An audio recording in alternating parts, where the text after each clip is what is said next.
പിന്നെ എന്ത് ചെയ്യണം? എപ്പോൾ കർത്തൃമേശ വന്നാലും എടുക്കാനുള്ള പ്രാഗൽഭ്യത്തോടെ വേണം നമ്മൾ ഈ ഭൂമി ജീവിക്കാൻ. രാത്രിയാണ് എൻ്റെ അടുത്ത് കർത്തൃമേശ ഡ്രൈ വന്നാൽ ഞാൻ എന്ത് ചെയ്യണം? സ്വോത്രം പറഞ്ഞ് എടുത്ത് ഭക്ഷിക്കാനുള്ള പ്രാഗൽഭ്യം ഏത് അർദ്ധരാത്രി, ഏത് നട്ടുച്ചയ്ക്കും, ഏത് പട്ടാപ്പകലും, ഏത് പ്രഭാതത്തിൽ വന്നാലും ഞാൻ ഒരുങ്ങിയിരിക്കണം. എങ്ങനെ ഇരിക്കണം? ഒരുങ്ങി. കർത്താവിൻ്റെ മേശ എൻ്റെ അടുത്തതാ വരുന്നു എന്ന് കണ്ടാൽ ഒരുങ്ങി, അത്രയും ക്ലിയറായിട്ട് ഞാൻ എന്ത് ചെയ്യണം? കാത്തൊരുങ്ങിയിരിക്കണം. ദൈവത്തിന് സ്തോത്രം. എങ്ങനെ ഇരിക്കണം? ഒരുങ്ങിയിരിക്കണം. ആ ഒരുക്കം വേണം. അല്ലാതെ കർത്തൃമേശ സമയത്തിന് 2 ദിവസം ഒരുങ്ങിയിരിക്കാനല്ല, അത് കഴിയുമ്പോൾ അടിച്ച് പൊളിച്ച് പോകാനല്ല. പിന്നെ 24 മണിക്കൂർ ഇത് എടുത്ത് കഴിഞ്ഞാലും അടുത്ത ഏത് രാത്രി കൊണ്ടുവന്ന് കർത്തൃമേശയ്ക്ക് വേണ്ടി നമ്മളെ മുമ്പിൽ കൊണ്ടുവന്ന് വെച്ചാലും സ്തോത്രം, ആ സമയത്തെല്ലാം നമ്മൾ എങ്ങനെ ഇരിക്കണം? ഒരുങ്ങിയിരിക്കണം. ആ കർത്തൃമേശയിൽ നമ്മൾ ഒരുക്കത്തോടെ ഇരിക്കണം. ഹല്ലേലൂയ. ദൈവത്തിന് എന്ന് പറഞ്ഞാൽ അതിൻ്റെ അർത്ഥം എന്താ? അതിൻ്റെ അർത്ഥം എന്താ? എപ്പോഴും ക്ലീനായിരിക്കണം. അർത്ഥം എന്താ? എപ്പോഴും ക്ലീനായിരിക്കണം. ആര്? ഞാനും നിങ്ങളും. എപ്പം യേശു വന്നാലും ക്ലീനായിട്ട് കയറി പോകണം. എപ്പം കർത്തൃമേശ വന്നാലും ക്ലീനായിട്ട് എടുക്കാനുള്ള പ്രാഗൽഭ്യം വേണം. പലപ്പോഴും ഒരിക്കൽ ഇരുന്ന് പ്രാർത്ഥിച്ച് ഉപവസിച്ച് അല്ലെങ്കിൽ യേശുവിൻ്റെ രക്തം കൊണ്ട് കഴുകൽ പ്രാപിച്ച് അത് പ്രാപിക്കുന്ന അങ്ങനെയല്ല. ദൈവത്തിന് സ്തോത്രം. എപ്പോഴും ഏത് സെക്കൻഡ് വന്നാലും അത് സ്വീകരിക്കുന്ന ഒരു പ്രാഗൽഭ്യം. മാത്രമല്ല, യേശു എപ്പം വന്നാലും കർത്താവിൻ്റെ കൂടെ കയറിപ്പോകുന്ന ഒരു പ്രാഗൽഭ്യം. അത്രയും വിശ്വസ്തത വേണം ഞാൻ നിങ്ങൾ ആരുടെ മുമ്പിൽ ജീവിക്കാൻ? കർത്താവിൻ്റെ മുമ്പിൽ കറയും വാട്ടവും ഊനവും ഇല്ലാത്ത, അങ്ങനെ കറയും വാട്ടവും. യേശു ക്രിസ്തു ആരാ? വാട്ടമുണ്ടോ? ഇല്ല. കറയുണ്ടോ? ഇല്ല. ഊനമുണ്ടോ? ഇല്ല. എവിടെയെങ്കിലും ഒരു ഊനം യേശുവിലുണ്ടോ? ഇല്ല. യേശുവിൻ്റെ ആഗ്രഹം എന്താ? അതേപോലെ കറയും വാട്ടവും ചുളുക്കവും ഊനവും ഇല്ലാത്ത ഒരാളായി ആര് മാറണം? ഞാൻ മാറണം. ഇവിടെ നമ്മൾ നേരത്തെ വചനം കേട്ടപ്പോൾ കർത്താവിൻ്റെ ദാസൻ്റെ വായിലൂടെ കേട്ടൊരു വരിയാണ് മത്തായി സുവിശേഷം. എൻ്റെ ചിന്ത ശരിയാണെങ്കിൽ, ഞാൻ കേട്ടത് കറക്റ്റ് വാക്യമാണെങ്കിൽ 5:23 വാക്യമാണ്. നിങ്ങൾ കർത്താവിൻ്റെ അടുക്കലേക്ക് വരുമ്പോൾ എങ്ങനെ ആയിരിക്കണം എന്നുള്ളൊരു വരി. ദൈവത്തിന് സ്തോത്രം. 2 ഭാഗത്തുനിന്ന് 2 വാക്ക് അത് ചിന്തിക്കണം. ആദ്യം ചിന്തിച്ച് നമ്മൾ പ്രാർത്ഥിക്കണം. ദൈവത്തിന് സ്തോത്രം. കുറവുകൾ ഉണരണം. ഇത് സ്തോത്രം. ഇത് മാത്രമല്ല, ഒരുപാട് കുറവുകൾ നമ്മുടെ ജീവിതത്തിനകത്തുണ്ട്. ആദ്യം ഒരു കാര്യം ഞാൻ പറയാം. ദൈവത്തിന് സ്തോത്രം. നമ്മളെ പള്ളിയിൽ ഇപ്പം കേട്ടുകൊണ്ടിരിക്കുന്നതെല്ലാം എന്തോന്നാണ്? ഇപ്പോൾ കേട്ടുകൊണ്ടിരിക്കുന്ന വചനങ്ങളെല്ലാം എന്തോന്നാണ്? ഇന്നലെ ഭവനാരാധനയ്ക്ക് രാവിലെ തൊട്ട് ഉച്ചവരെ 2 മണിക്കൂർ നേരെ ഏതാണ്ട് വചനപ്രസംഗം ഉണ്ടായിരുന്നു. കേട്ടതെല്ലാം എന്തോന്നായിരുന്നു? വചനമാണ്. വചനത്തിലെ ഏത് ഭാഗം? ഇന്ന് ഇപ്പോൾ കഴിഞ്ഞ നാളുകളിൽ കേട്ടുകൊണ്ടിരുന്നതെല്ലാം എന്തായിരുന്നു എന്ന് ചോദിച്ചാൽ എല്ലാം പാലാണ് കേട്ടുകൊണ്ടിരുന്നത്. എന്തോന്നാണ് കേട്ടുകൊണ്ടിരുന്നത്? എല്ലാം പാലാണ്. എന്ന് പറഞ്ഞാൽ എന്താണ്? ഈ പാപം ചെയ്യരുത്, ആ പാപം ചെയ്യരുത്, ഇത് ചെയ്യല്ല, അത് ചെയ്യല്ല, എല്ലാം പാലിൻ്റെ സുവിശേഷമാണ്. ഇതെല്ലാം ആൾക്കാർ പള്ളി വന്ന് കാല് ചവിട്ടി ആദ്യത്തെ സുവിശേഷം കേൾക്കുമ്പോഴേ ഇതെല്ലാം വിട്ടുതിരിയേണ്ടതാണ്. പക്ഷെ ഇന്ന് വരെയും ആ ശിശുത്വം ഭാഗത്തുകൊണ്ടാണ് വീണ്ടും എൻ്റെ കർത്താവ് ഇത് തന്നെ എന്ത് ചെയ്യുന്നത്? പറയിപ്പിച്ചുകൊണ്ടിരിക്കുന്നത്. അല്ലാതെ വേറെ വചനം ഇല്ലാത്തതുകൊണ്ടല്ല, പറയിപ്പിച്ചുകൊണ്ടിരിക്കുന്നത്. അപ്പോൾ എന്താണ് പാല് എന്ന് ചോദിച്ചാൽ ഈ പാപം ചെയ്യരുത്, ആ പാപം ചെയ്യരുത്, അത് ചെയ്യരുത്, ഇത് ചെയ്യരുത്, നിയമങ്ങൾ പാലിക്കണം. സ്തോത്രം. നീ ഇങ്ങനെ പോകാവൂ, ഇങ്ങനെ ഇരിക്കാവൂ, പള്ളിക്കകത്ത് ഇങ്ങനെ ആരാധിക്കണം, ഇങ്ങനെ ഇരിക്കണം, വീട്ടിനകത്ത് പ്രാർത്ഥന വേണം. ഇതെല്ലാം എന്തോന്നാ? പാലാണ്. ഇതെല്ലാം എന്തോന്നാ? പാല്. അപ്പം കട്ടി വചനം എന്തോന്നാണ്? പാലെന്ന് പറഞ്ഞ ഇതാണ്. ഓക്കെ. കട്ടി വചനം എന്തോന്നാണ്? കട്ടി വചനത് ഉപദേശം. ശരി. എന്താണ് കട്ടി വചനം എന്ന് പറഞ്ഞാൽ? കട്ടി തഴക്കത്തല അഭ്യാസം തികഞ്ഞ ഇന്ദ്രിയമുള്ളവർക്ക് പറ്റുള്ളൂന്ന് എബ്രായർക്ക് ലേഖനത്തിൽ പറയും. എന്താണ് ആ തഴക്കത്തല അഭ്യാസം തികഞ്ഞ ഇന്ദ്രിയം ഉള്ള ആളെന്ന് പറഞ്ഞാൽ എന്തോന്നാ? യേശു ആ തഴക്കത്തല അഭ്യാസം പ്രാപിച്ച ഇന്ദ്രിയമുള്ള ആളാരാ? യേശു ക്രിസ്തു. യേശുവിനെ പോലെ നടക്കുന്നതാണ് പരിജ്ഞാനതലം. നിങ്ങൾക്ക് എത്രയൊക്കെ മനസ്സിലായി? എപ്പോഴും യേശുവിൻ്റെ ശബ്ദം കേൾക്കുക. ഒരു കാര്യം, യേശു ആണെങ്കിൽ അവിടെ എന്ത് ചെയ്യും? അതൊക്കെയാണ് തഴക്കം പ്രാപിച്ചവരിപ്പോൾ. അതാണ് ആ പരിജ്ഞാന തലം. അല്ലാതെ നമ്മളിപ്പോഴും കിടക്കുന്നത് എവിടെയാണ്?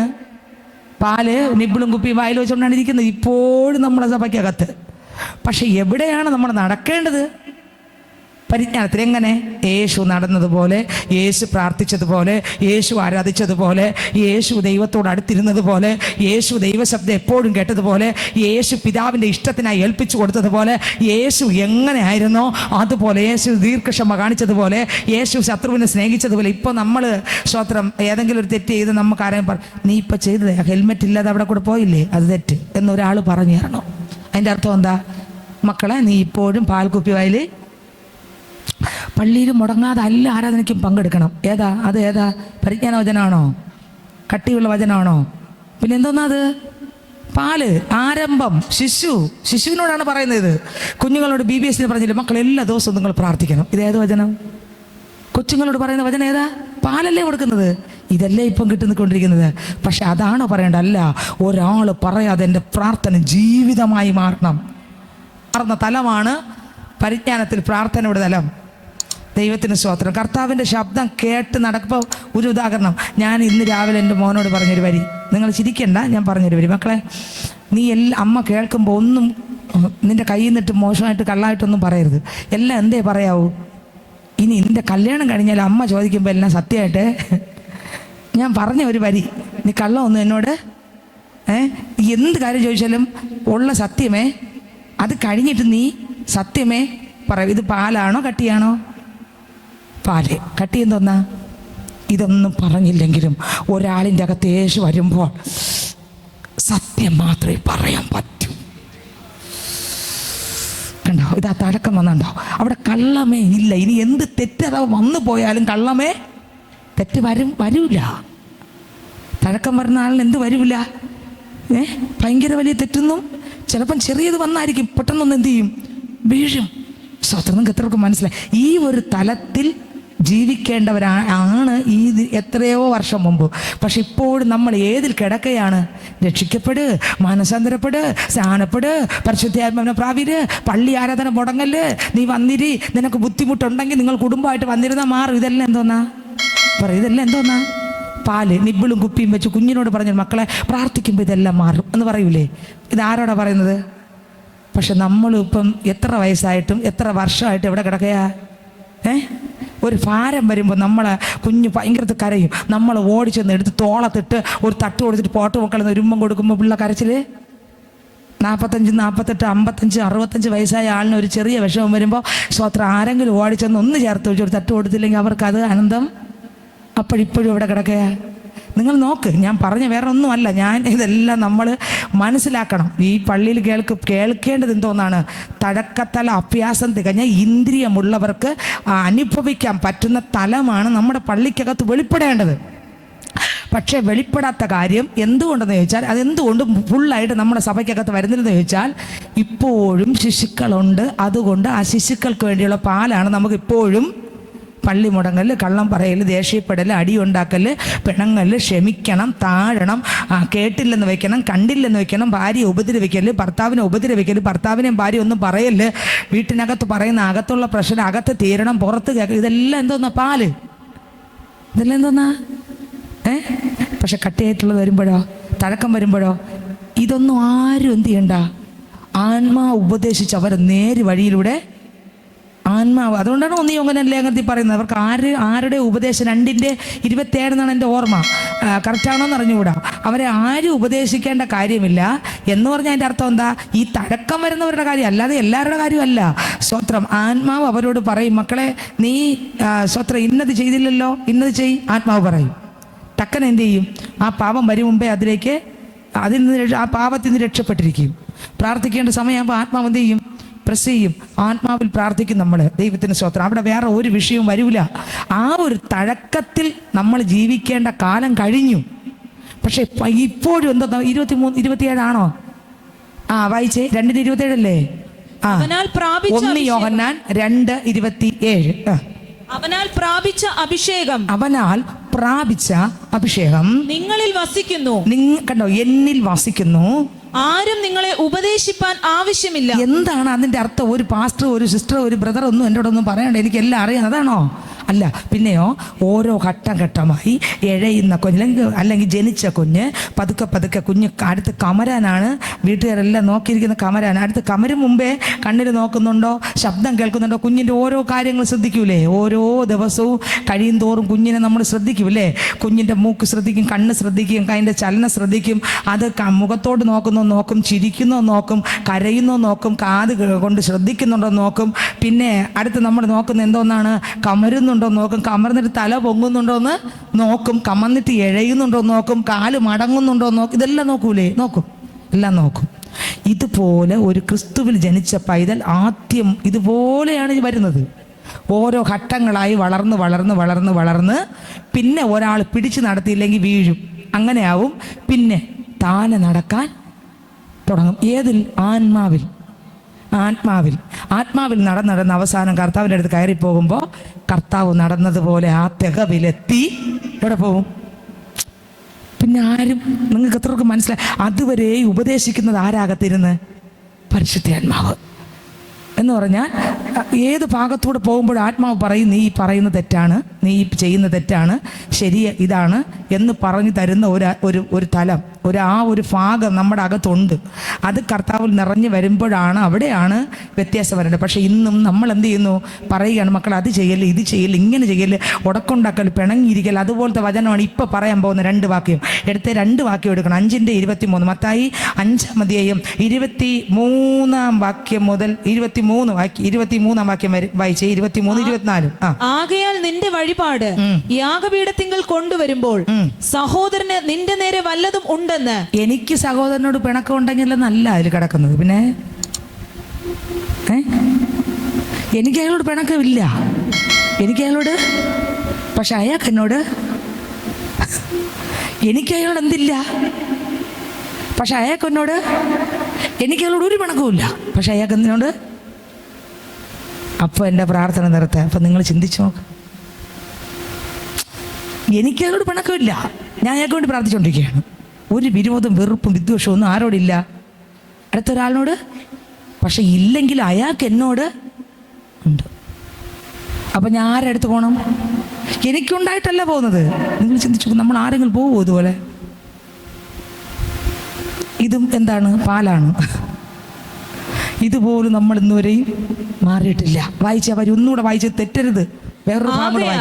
നിന്റെ വഴിപാട് യാഗപീഠത്തിങ്കൽ കൊണ്ടുവരുമ്പോൾ സഹോദരന് നിന്റെ നേരെ വല്ലതും ഉണ്ടെന്ന്. സഹോദരനെ നിന്റെ നേരെ, എന്റെ നേരെ, നിങ്ങളുടെ നേരെ വല്ലതും ഉണ്ടെന്ന് അവിടെ വെച്ച് ഓർമ്മ വന്നാൽ, അവിടെ വച്ച് പ്രാർത്ഥിക്കാൻ വന്നിരിക്കുമ്പോൾ, ദൈവമേ, ഞാനിന്ന് ആ സഹോദരിയോട് എനിക്ക് പിണക്കമൊന്നുമില്ല, പക്ഷെ അവർക്ക് എന്നോടൊരു വിരോധം എന്ന് കണ്ട എൻ്റെ പ്രാർത്ഥന എന്ത് ചെയ്യണമെന്ന് ഒരു ദിവസമെങ്കിലും നമ്മൾ ചിന്തിച്ചിട്ടുണ്ടോ?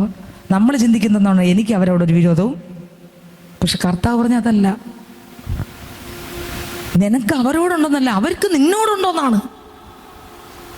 നിങ്ങൾ ചിന്തിച്ചു നോക്കി. ഇത്ര എനിക്ക് അവരോടുണ്ടോന്നല്ല, എനിക്കില്ല, എനിക്ക് അവരോട് ഒരു വിരോധമില്ല, എനിക്ക് അവർക്ക് വേണ്ടി സ്തോത്രം ചെയ്യാൻ പറ്റത്തില്ല. അകം കൊണ്ട്, അകത്തുനിന്ന് സ്തോത്രം. അവർ എന്തെങ്കിലും അവരെ ഭാഗത്ത് വീഴ്ച വന്നാൽ പോലും എൻ്റെ അകത്തിരിക്കൂല. അവരോട് സ്നേഹം ഉണ്ടെങ്കിൽ ഇരിക്കൂല. സ്നേഹമെല്ലാം മറക്കൂലേ? സ്നേഹമെല്ലാം മറക്കും. സ്നേഹം ഇല്ലാത്തതുകൊണ്ടാണ് മറക്കാത്തത്. സ്നേഹമെല്ലാം മറക്കും. പക്ഷേ ഇതല്ല വചനത്തിൽ കൊടുത്തിരിക്കുന്നത്. എനിക്ക് അവരോടുണ്ടോന്നല്ല, എനിക്ക് അവരോട് ഒന്നുമില്ലെങ്കിൽ അവർക്ക് എന്നോടുണ്ടെങ്കിൽ. ഒന്നുകൂടെ വായിച്ചേ. ആകയാൽ നിന്റെ വഴിപാട് യാഗപീഠത്തിങ്കൽ കൊണ്ടുവരുമ്പോൾ സഹോദരന് നിന്റെ നേരെ വല്ലതും ഉണ്ടെന്ന്. സഹോദരന്, ആ വ്യക്തിക്ക് എന്റെ നേരെ വല്ലതും ഉണ്ടെന്ന് അവിടെ വെച്ച് ഓർമ്മ വന്നാൽ, അവിടെ ചെല്ലുമ്പോ ഓർമ്മ വന്നാൽ, നിന്റെ വഴിപാട് അവിടെ യാഗപീഠത്തിന്റെ മുൻപിൽ വെച്ചേച്ച്, ആ വഴിപാടിനെ കൊണ്ടുവച്ചിട്ട് ഒന്നാമത് ചെന്ന് സഹോദരനോട് നിരന്നുകൊള്ളുക. നമുക്കകത്ത് നിരപ്പാകം ഒന്നുമില്ല, പക്ഷെ എന്നാലും എവിടെ പോണമെന്ന് ഇല്ലെങ്കിലാണ് എവിടെ കൊണ്ടിടുമെന്ന്.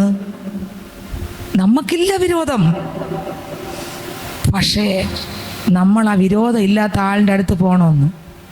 നമുക്ക് എന്തില്ല അവരോട്? അവിടെ ചെന്ന് നിരന്നിട്ട് വന്ന് എന്ത് ചെയ്യാവുള്ളെന്ന്. ഇനി എടുത്തേ മത്തായി സുവിശേഷം 6-ാം അധ്യായം, ഈ സ്വർഗസ്ഥന പ്രാർത്ഥനയ്ക്കകത്ത് സ്തോത്രം 14-15, 6-ന്റെ 14-15. നിങ്ങൾ മനുഷ്യരോട് അവരുടെ പിഴകളെ ക്ഷമിച്ചാൽ സ്വർഗസ്ഥനായ നിങ്ങളുടെ പിതാവ് നിങ്ങളോടും ക്ഷമിക്കും.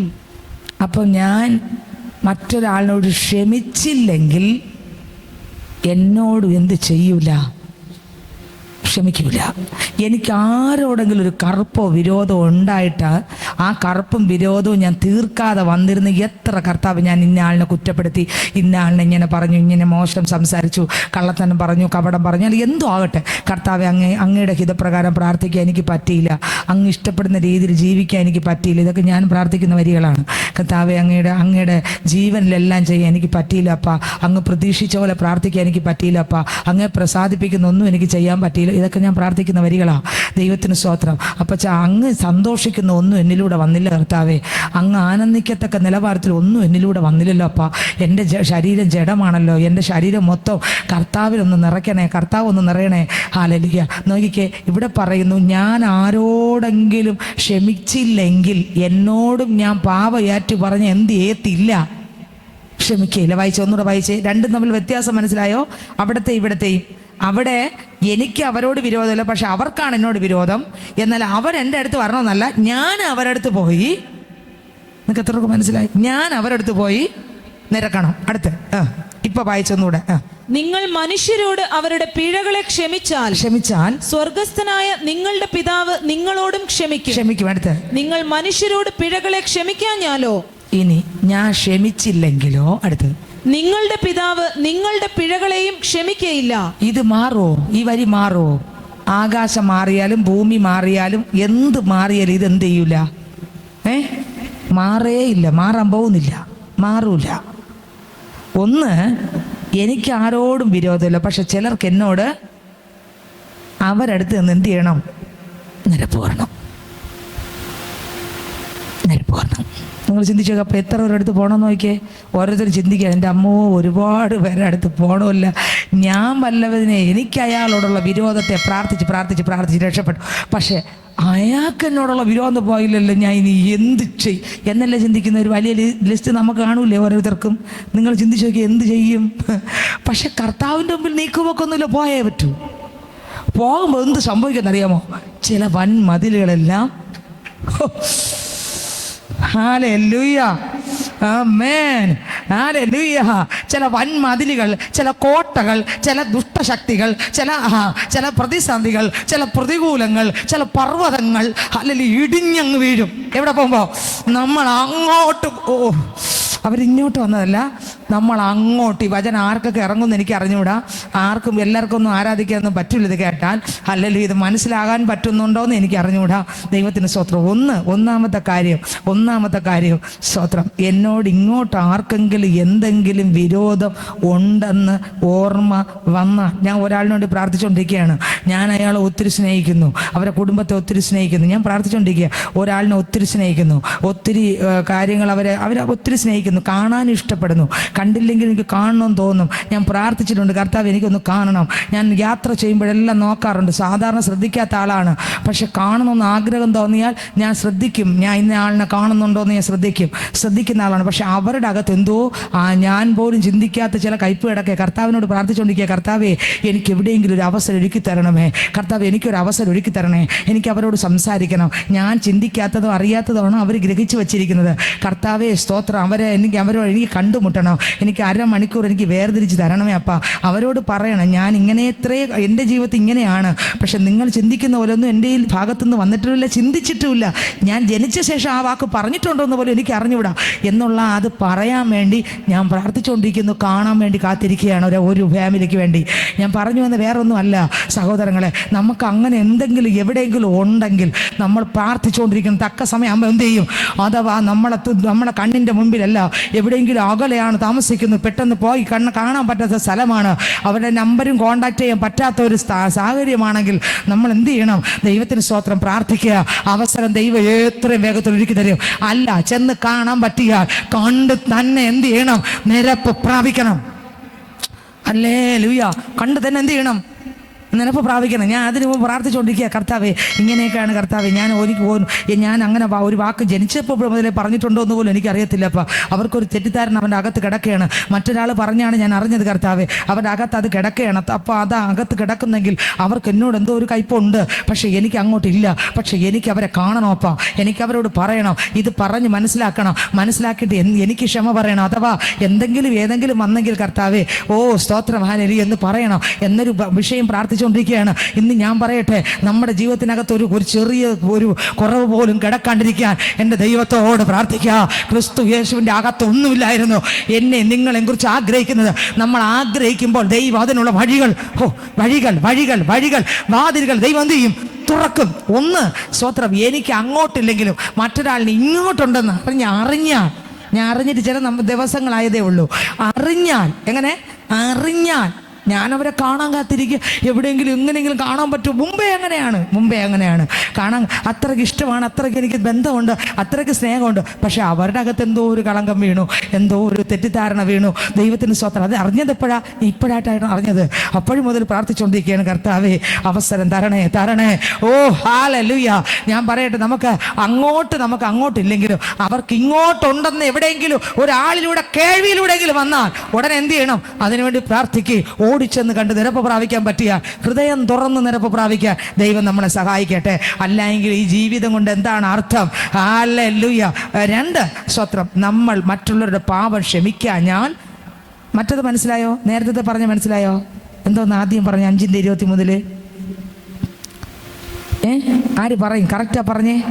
5:23 പറഞ്ഞത്, എനിക്ക് അങ്ങോട്ട് ആരോടും വിരോധമില്ല, പക്ഷെ പ്രാർത്ഥിക്കാൻ പോയി ഇരിക്കുമ്പോൾ അവിടെ വെച്ച് വിരോധം ഉണ്ടെന്ന് ഓർമ്മ വന്നാൽ വെച്ചിട്ട് പോകാൻ പറഞ്ഞു. രണ്ടാമത്തെ കാര്യം, ഞാൻ ആരോടെങ്കിലും ക്ഷമിക്കാനുണ്ടെങ്കിൽ എൻ്റെ ദൈവം എന്നോടും. 2 കാര്യം മനസ്സിലായോ? മത്തായി 6:2 വായിച്ചേ, 14-15. നിങ്ങൾ മനുഷ്യരോട് അവരുടെ പിഴകളെ ക്ഷമിച്ചാൽ സ്വർഗസ്ഥനായ നിങ്ങളുടെ പിതാവ് നിങ്ങളോടും ക്ഷമിക്കും. നിങ്ങൾ മനുഷ്യരോട് പിഴകളെ ക്ഷമിക്കാഞ്ഞാലോ നിങ്ങളുടെ പിതാവ് നിങ്ങളുടെ പിഴകളെയും ക്ഷമിക്കയില്ല. കണ്ടോ, കർത്താവ് കറക്റ്റ് എഴുതി വെച്ചിരിക്കുകയാണ്. എന്ത് ചെയ്യില്ല?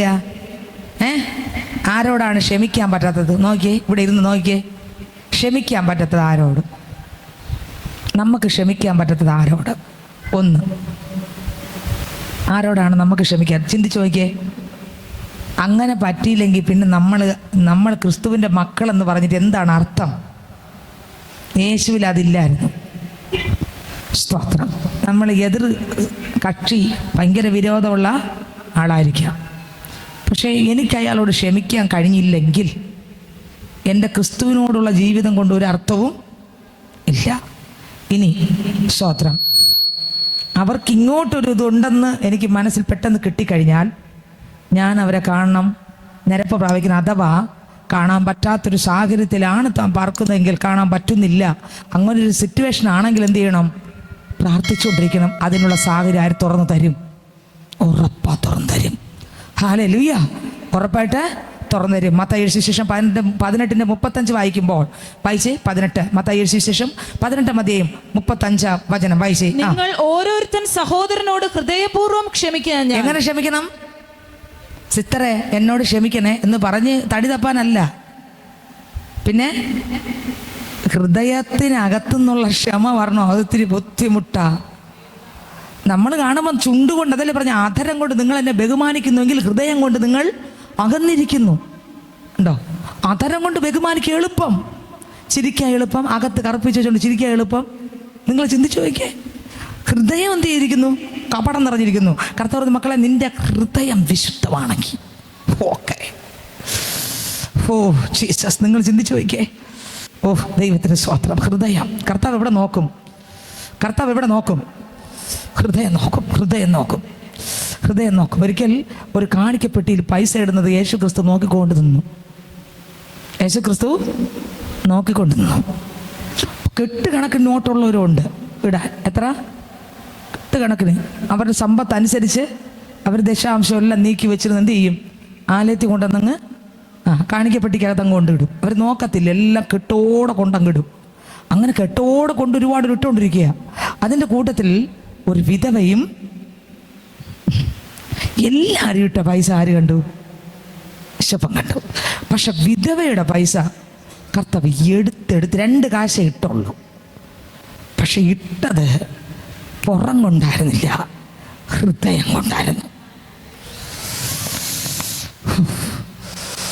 ഒരു യാഗമായി, ഒരു യാഗവസ്തുവായി തന്നെ തനിക്കുള്ളത് മുഴുവനുമായി തന്നെ പിതാവിൻ്റെ മുമ്പിൽ പുത്രനെ ഏൽപ്പിച്ചു കൊടുത്തതുപോലെ തൻ്റെ കയ്യിലിരുന്ന ചെറിയ തുട്ട് വിധവയായ സഹോദരി സ്തോത്രം മുഴുവനും ഇട്ടപ്പോൾ, മുഴുവനും സമർപ്പിച്ചപ്പോൾ, മുഴുവനും കൊടുത്തപ്പോൾ, മുഴുവനും ഏൽപ്പിച്ചു കൊടുത്തപ്പോൾ ഹൃദയം കണ്ട ദൈവം അവിടെ എടുത്ത് ആ വാക്യം അവിടെ എഴുതി വെച്ചു. Oh Jesus. കാരണം യേശു ക്രിസ്തു കണ്ടത് എന്തോന്നാ? ഹൃദയം. ഓ, നിങ്ങൾക്ക് എത്രയൊക്കെ മനസ്സിലായി?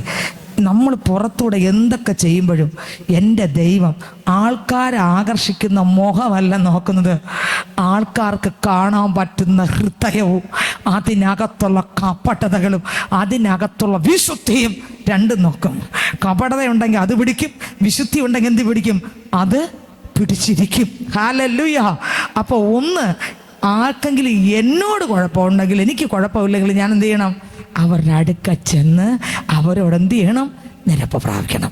രണ്ട്, എനിക്ക് ക്ഷമിക്കാൻ പറ്റാത്ത ഭയങ്കര തെറ്റാണ് ഒരാൾ എന്നോട് കാണിച്ചാലും യേശു എന്നോട് ക്ഷമിച്ചതോർത്താൽ ഒന്നും സാരം അല്ല. അത് ക്ഷമിക്കാൻ എങ്ങനെ ക്ഷമിക്കണം? ഹൃദയപൂർവ്വം. മത്തായി 18:35 വായിച്ചേ. നിങ്ങൾ ഓരോരുത്തൻ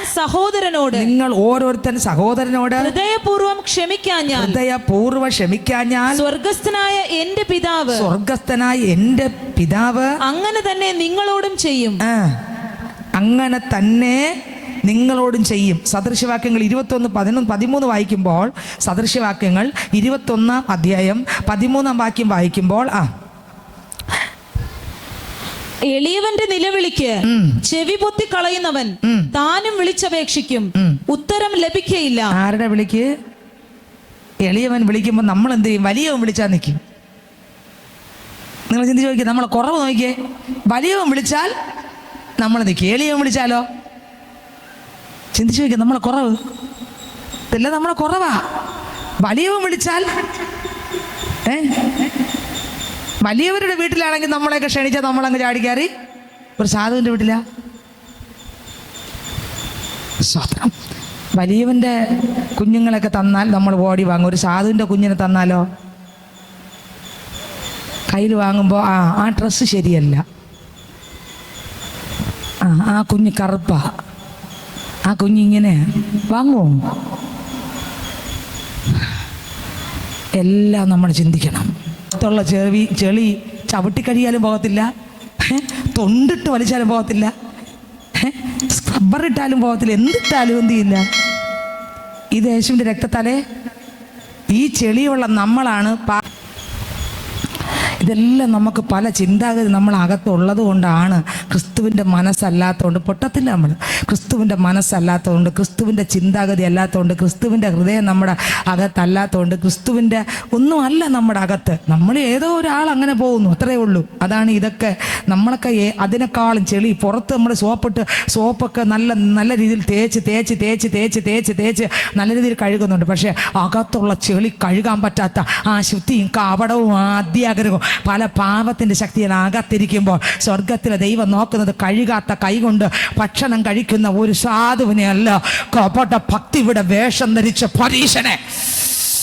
ഹല്ലേലൂയ. ദൈവത്തിന് സ്തോത്രം. നിങ്ങൾക്ക് മനസ്സിലായോ? ഇത് രണ്ട് സ്തോത്രം. ഞാൻ പറഞ്ഞു വന്ന വേറെ ഒന്നുമല്ല. നമ്മുടെ കുറവ് ഉണർന്നോളണം. നമ്മളെ കുറവ് ഉണർന്നോളണം. തൊട്ടപ്പുറത്തൊരു സാധു ഉണ്ട്. ആ സാധു എൻ്റെ മുറ്റത്ത് വരുമ്പോൾ എനിക്ക് മോശമായിട്ട് തോന്നുന്നെങ്കിൽ, ഞാനെന്തോ ഒരു വലിയ ആളെന്നുള്ള ഒരു ചിന്ത എൻ്റെ അകത്തുള്ളത് കൊണ്ടാണ്. അപ്പുറത്ത് ആ സാധു എൻ്റെ അടുത്ത് വരുമ്പോൾ എന്തോ ഒരു വിരോധം. നിങ്ങൾ ചിന്തിച്ചു നോക്കിയേ, ഇത് യേശുവുള്ള കുഞ്ഞിനാണോ? അല്ല. അപ്പം എന്തിനാണിത് പറയുന്നത്? നിങ്ങളെയോ എന്നെ ബുദ്ധി പറയുന്നതാണോ? അല്ല. അങ്ങനെ എന്തെങ്കിലും ആർക്കും അറിഞ്ഞുകൂടാത്ത എൻ്റെ നിങ്ങളുടെ ഹൃദയത്തിനകത്ത് ഇത് വരുന്നെങ്കിൽ ഇത് വരാൻ പാടില്ല. ഇത് മാറ്റണമെങ്കിൽ നമ്മളെ കൊണ്ട് പറ്റുകയില്ല. യേശുപ്പച്ചൻ നിറയുക തന്നെ. ചിന്തിച്ചു നോക്കിയേ, ഇന്ന് അശുദ്ധി പൊട്ടണം. നമ്മളകത്ത് എവിടെയെങ്കിലും ഒതുങ്ങിക്കിടക്കുന്നെങ്കിൽ അതെന്ത് ചെയ്യണം? പൊട്ടണം. കപട ആരാധന ദൈവം സ്വീകരിക്കില്ലെന്ന്. എന്തിനാ ഇതൊക്കെ? ദൈവത്തിന് സ്വന്തം. ഇതെല്ലാം പാലാണ് ഞാൻ പറഞ്ഞുകൊണ്ടിരിക്കുന്നത്. നിങ്ങൾക്ക് മനസ്സിലായോ? അപ്പം കട്ടി എന്തായിരിക്കും എന്ന് ചിന്തിച്ചു നോക്കിയേ. ഇതെല്ലാം പാലാണ്. അപ്പം കട്ടി എന്തെന്ന് ചിന്തിച്ചു നോക്കിയേ. ഹല്ലേലൂയ. ദൈവത്തിന് സ്വന്തം. ഓരോരുത്തരോടും ദൈവം സംസാരിക്കും. എന്നോട് സംസാരിക്കുന്നതായിരിക്കുമല്ലോ നിങ്ങളോട് സംസാരിക്കുന്നത്. എന്നോട് പ്രസംഗിക്കേണ്ടത് സംസാരിക്കുമായിരിക്കും. നിങ്ങളോട് മറ്റൊരു കാര്യമായിരിക്കും സംസാരിക്കുന്നത്. അപ്പം എന്നോട് ഇനിയാണ് സംസാരിച്ചെന്ന് പറഞ്ഞാൽ സിസ്റ്ററിനോട് ഇങ്ങനെയാണ് സംസാരിച്ചത്, അതുപോലെയാണ് എന്നോട് സംസാരിക്കുന്നത് വിചാരിച്ചാൽ അല്ല. നിങ്ങളോട് സംസാരിക്കുന്ന വേറെ ആയിരിക്കും, എന്നോട് സംസാരിക്കുന്ന വേറെ ആയിരിക്കും. ഇന്ന ആളിനോട് സംസാരിച്ചല്ല ദൈവം എന്നോട് സംസാരിക്കുന്നത്. അർത്ഥം എല്ലാവരും ദൈവ ശബ്ദം കേൾക്കുന്നതാണ് പരിജ്ഞാനം. ഹല്ലേലൂയ. അത് മറ്റൊരാളിൽ നിന്നല്ല, ദൈവത്തിൽ നിന്ന് നേരിട്ട്. എങ്ങനെ ദൈവത്തിൽ നേരിട്ട്. ദൈവത്തിന് സ്തോത്രം. വിട്ടുപോകരുത്. ഹല്ലേലൂയ. അപ്പോൾ ദൈവത്തിന് സ്തോത്രം. നമ്മുടെ അകത്ത് അങ്ങനെ എന്തെങ്കിലും ഉണ്ടെങ്കിൽ ഇന്ന് എന്ത് ചെയ്യണം? പൊട്ടണം. ഇന്ന് എന്ത് ചെയ്യണം? അഴിയണം. അതുപോലെ ആരെങ്കിലും വന്ന് നമ്മൾ നല്ല തൂത്ത് തുടച്ചൊക്കെ ഇട്ടിരിക്കുന്ന എന്തിലെങ്കിലും സെറ്റിയിലോ കസേരയിലോ വന്നിരുന്നാൽ തോന്നാറുണ്ടോ? നമ്മുടെ വീട്ടിൽ ചവിട്ടിയ തോന്നാറുണ്ടോ? ഇതൊക്കെ വല്ലതും കാണുമോ? വീടും വല്ലതും നമ്മൾ ചിന്തിച്ചു നോക്കി. ഇതെല്ലാം പൊട്ടണം. ഇന്ന് ഇവിടെ ഇരുന്ന് ചിലതായിട്ട് കേൾക്കുമ്പോൾ എനിക്കറിഞ്ഞൂടെ കർത്താവ് സംസാരിക്കുന്നു. ഞാൻ പറയുന്നു, നമ്മളകത്ത് ഇതൊക്കെ കിടക്കുന്നെങ്കിൽ എല്ലാം എന്ത് ചെയ്യണം? പൊട്ടണം. പൊട്ടിത്തകരണം. നമ്മുടെ കുഞ്ഞുങ്ങൾ അടുത്തിരിക്കുന്ന കുഞ്ഞ് ഭയങ്കര പ്രശ്നം ഉണ്ടാക്കുന്ന കുഞ്ഞായിരിക്കാം. പക്ഷെ ആ കുഞ്ഞിനെ കാണുമ്പോൾ ആ കുഞ്ഞിൻ്റെ കൂടെ നോക്കൽ അടുത്തിരിക്കല്ലേ എന്ന് നമ്മളെ കുഞ്ഞിനെ വിലക്കുന്നുവെങ്കിൽ എൻ്റെ കുഞ്ഞായ കുഞ്ഞിനേക്കാളും ഭയങ്കര എന്തോ സംഭവം എന്നല്ലേ? അപ്പോൾ അവിടെ എങ്ങനെ ചെയ്യാം മക്കളെ? ആ കുഞ്ഞ് കുറേ കാര്യങ്ങൾ കാണിക്കുന്നുണ്ട്. പക്ഷേ അതൊന്നും നീ കണ്ട് പഠിക്കരുത്.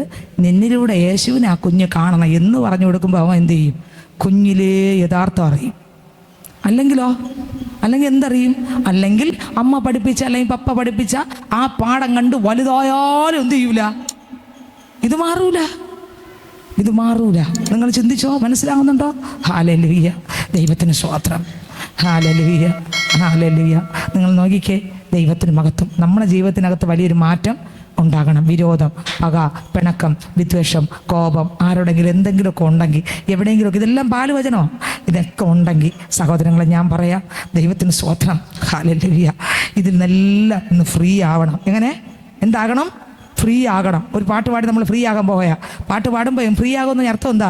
പാട്ട് പാടുമ്പോൾ നിങ്ങൾ പാടിയില്ലെങ്കിലും നമ്മളകത്ത് അങ്ങനെ ഏതെങ്കിലും ഈ പറഞ്ഞ വരികളിലോ അല്ലാതെയോ ഞാൻ പറയാത്തത് എന്തെങ്കിലും നിങ്ങൾക്ക് ഓർമ്മ വന്നാൽ പറയാമെന്ന് വെച്ചാൽ നിങ്ങൾക്ക് അറിയാം. ഞാൻ സാധാരണ സ്ഥിരം ഇവിടെ ഉപവാസ പ്രാർത്ഥന സമയത്തും അല്ലാതെ കൺവെൻഷൻ സ്ഥലങ്ങളിലും അല്ലാതെ ആരാധനകൾക്കെല്ലാം പാവത്തിൻ്റെ ലിസ്റ്റുകൾ പറയാറുണ്ട്. പിണക്കവും പകയും വിരോധവും വിദ്വേഷവും കോപവും ഷാഢ്യവും ഇതെല്ലാം പറയാറുണ്ട്. പറയുമ്പോൾ സ്വത്രം നിങ്ങൾക്ക് എല്ലാവർക്കും അറിയാം ഏതൊക്കെയാണ് നിങ്ങളുടെ കുറവ്. ക്ഷമിക്കാൻ പറ്റാത്ത അവസ്ഥ, സഹിക്കാൻ പറ്റാത്ത അവസ്ഥ, മറ്റൊരാളിനെ ശ്രേഷ്ഠരായി കാണാൻ പറ്റാത്ത അവസ്ഥ, മറ്റൊരാളുടെ മനസ്സ് കാണാൻ പറ്റാത്ത അവസ്ഥ, അവരുടെ വേദന കാണുമ്പോൾ ആ വേദനയ്ക്കകത്ത് ഞാനാണെങ്കിൽ എന്ത് ചെയ്യും എന്ന് ചിന്തിക്കാൻ പറ്റാത്തൊരവസ്ഥ, അവരെ കണ്ണീര് കാണുമ്പോൾ അവരോടൊപ്പം കരയാൻ പറ്റാത്തൊരവസ്ഥ, അവരെ വേദന കാണുമ്പോൾ അവരെ കുത്തി പറയുന്നൊരവസ്ഥ, ഇതൊക്കെ നമുക്കുണ്ടെങ്കിൽ ഇതെല്ലാം കുറവുകളാണ്. ഇതെല്ലാം യേശുവിനോട് എന്ത് ചെയ്യണം? പറഞ്ഞ് പ്രാർത്ഥിക്കണം. ഹല്ലേലൂയ. ഇതെല്ലാം എന്ത് ചെയ്യണം? പറഞ്ഞ് പ്രാർത്ഥിക്കണം. വായിച്ചേ, നേരത്തെ വായിച്ച സദൃശ്യവാക്യങ്ങൾ വായിച്ചേ 21:13. എളിയവന്റെ നിലവിളിക്ക് ചെവി പൊത്തി കളയുന്നവൻ താനും വിളിച്ചപേക്ഷിക്കും. മത്തായി സുവിശേഷം 6:12 വായിക്കുമ്പോൾ, ഞങ്ങളുടെ കടക്കാരോട് ഞങ്ങൾ ക്ഷമിച്ചിരിക്കുന്നത് പോലെ ഞങ്ങളുടെ കടങ്ങളെ ഞങ്ങളോടും. അപ്പം എന്നോട് ആരെങ്കിലും കടപ്പെട്ടിരിക്കുന്നത് ക്ഷമിച്ചിട്ടുണ്ടെങ്കിലേ എനിക്ക് ഈ വരി പ്രാർത്ഥിക്കാവൂ. പ്രാർത്ഥനയിൽ പ്രാർത്ഥിക്കുകയാണ്, ദൈവമേ എൻ്റെ കടക്കാരോട് ഞാൻ ക്ഷമിച്ചു, അതുപോലെ എന്നോടും. ഉടമ്പടി കണ്ടോ? ഞാൻ ക്ഷമിച്ചാലേ ദൈവം ക്ഷമിക്കൂ. ഞാൻ ക്ഷമിച്ചു അപ്പാ എന്നോടും ക്ഷമിക്കണമെന്ന് പറഞ്ഞ് പ്രാർത്ഥിച്ചെന്ന് വെച്ചോ. പക്ഷെ അവിടെ ചെല്ലുമ്പോൾ ക്ഷമിച്ചിട്ടില്ല. ഞാൻ ചോദിക്കും, കർത്താവ് ഞാൻ ഇത് പറഞ്ഞ് പ്രാർത്ഥിച്ചല്ലോ. കർത്താവ് നീ ക്ഷമിച്ചില്ല, അതുകൊണ്ട് ഞാനും എന്ത് ചെയ്തില്ല. ഇപ്പം എവിടെ കിടക്കുന്നു? നീ ക്ഷമിച്ചില്ല, ഞാനും ക്ഷമിച്ചില്ല. സ്തോത്രം. അടുത്ത് മത്തായി 18:21 മുതൽ അങ്ങോട്ട് വായിക്കുമ്പോൾ, അപ്പോൾ പത്രോസ് അവൻ്റെ അടുക്കൽ വന്ന്, കർത്താവേ, സഹോദരൻ എത്ര വട്ടം എന്നോട് പിഴച്ചാൽ ഞാൻ ക്ഷമിക്കണം? 7 വട്ടം മതിയോ എന്ന് ചോദിച്ചു. വായിച്ചേ. അപ്പോൾ പത്രോസ് അവന്റെ അടുക്കൽ വന്ന്, കർത്താവേ, സഹോദരൻ എത്ര വട്ടം എന്നോട് ക്ഷമിച്ചാൽ ഞാൻ ക്ഷമിക്കണം? 7 വട്ടം മതിയോ എന്ന് ചോദിച്ചു. യേശു അവനോട്, 7 വട്ടമല്ല 70 വട്ടം എന്ന് ഞാൻ നിന്നോട് പറയുന്നു എന്ന് പറഞ്ഞു. സ്വർഗരാജ്യം തന്റെ ദാസന്മാരുമായി കണക്ക് തീർപ്പാൻ ഭാവിക്കുന്ന ഒരു രാജാവിനോട് സദൃശ്യം. നമ്മൾ ഇവിടെ കണക്ക് തീർക്കാതെയാണ് പോയാ ഉള്ള കാര്യം താഴോട്ട് കിടക്കുന്നു. വായിച്ചേ. അവൻ കണക്ക് നോക്കി തുടങ്ങിയപ്പോൾ 10,000 താലന്ത് കടംപെട്ട ഒരുത്തനെ അവന്റെ അടുക്കൽ കൊണ്ടുവന്നു. എന്നെ സംബന്ധിച്ച് പറഞ്ഞാൽ 10,000 അല്ല, കോടിയോ അല്ല, അങ്ങനെ കടപ്പെട്ട ആളായിരുന്നു. പാവത്തിൽ കടപ്പെട്ട ആളായിരുന്നു ആര്? ഞാൻ. അടുത്ത വരി.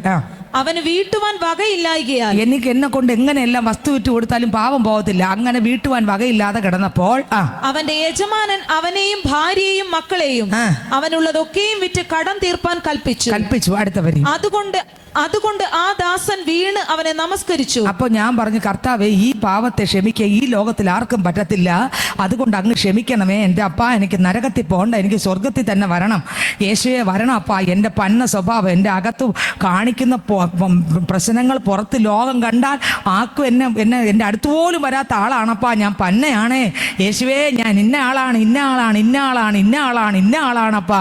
യാക്കോബ് ഒരിക്കൽ പറഞ്ഞതുപോലെ, കർത്താവേ, യാബോക്ക് കിടന്ന് പറഞ്ഞു, യേശുവേ, ഞാൻ ചതിയനാണേ, എന്നെ അനുഗ്രഹമാക്കി മാറ്റടേ, ഞാൻ ചതിയനാണേ. ചതിയൻ എന്നുള്ള പേര് മാറ്റുക മാത്രമല്ല, അകത്ത് ചതിക്കുന്നൊരു സ്വഭാവത്തിന്റെ വിഷവും എൻ്റെ അകത്തുണ്ട്.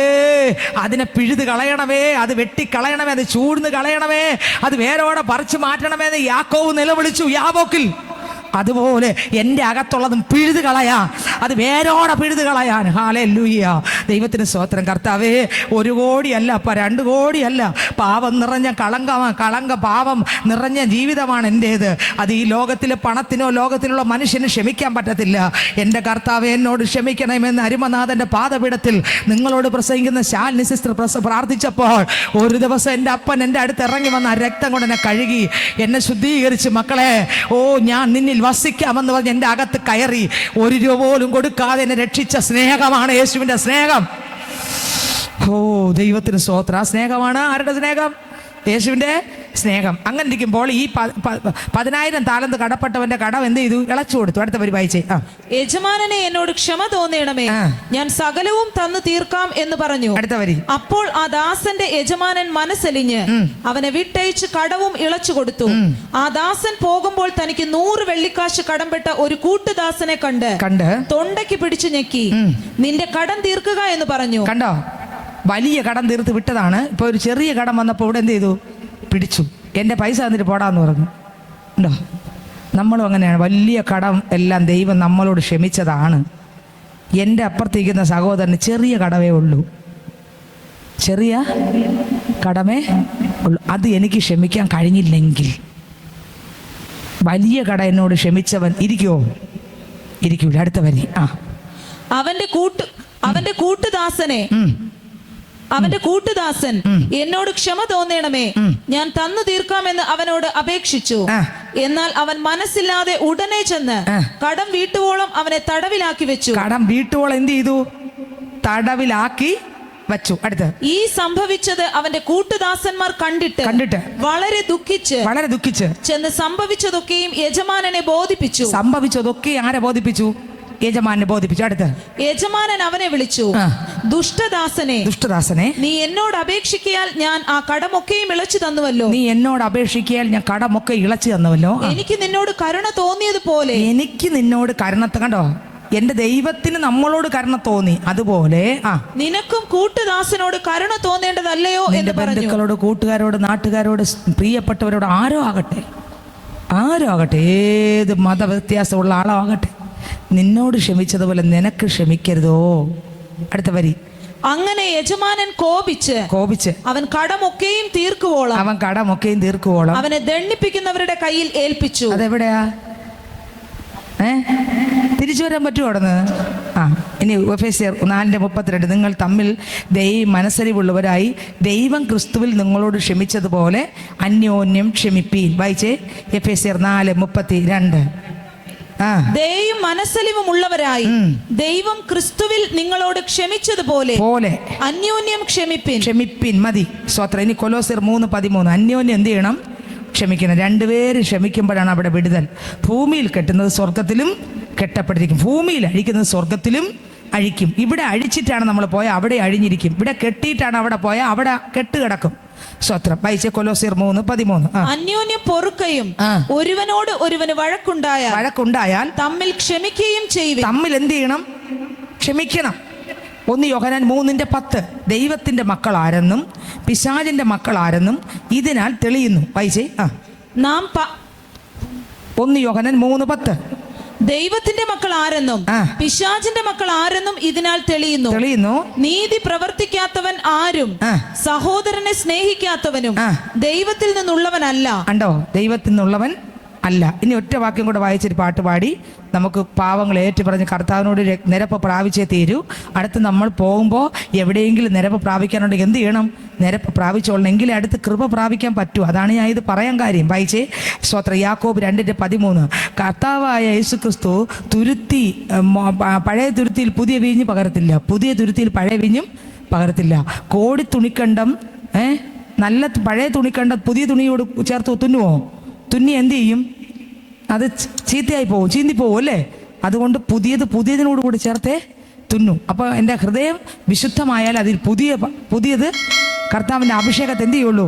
പകരുള്ളൂ. കർത്താവ് പകരാൻ വിശ്വസ്തനാണ്. ഇന്ന് പകർന്നിട്ടേ വിടൂ. വായിച്ചേ.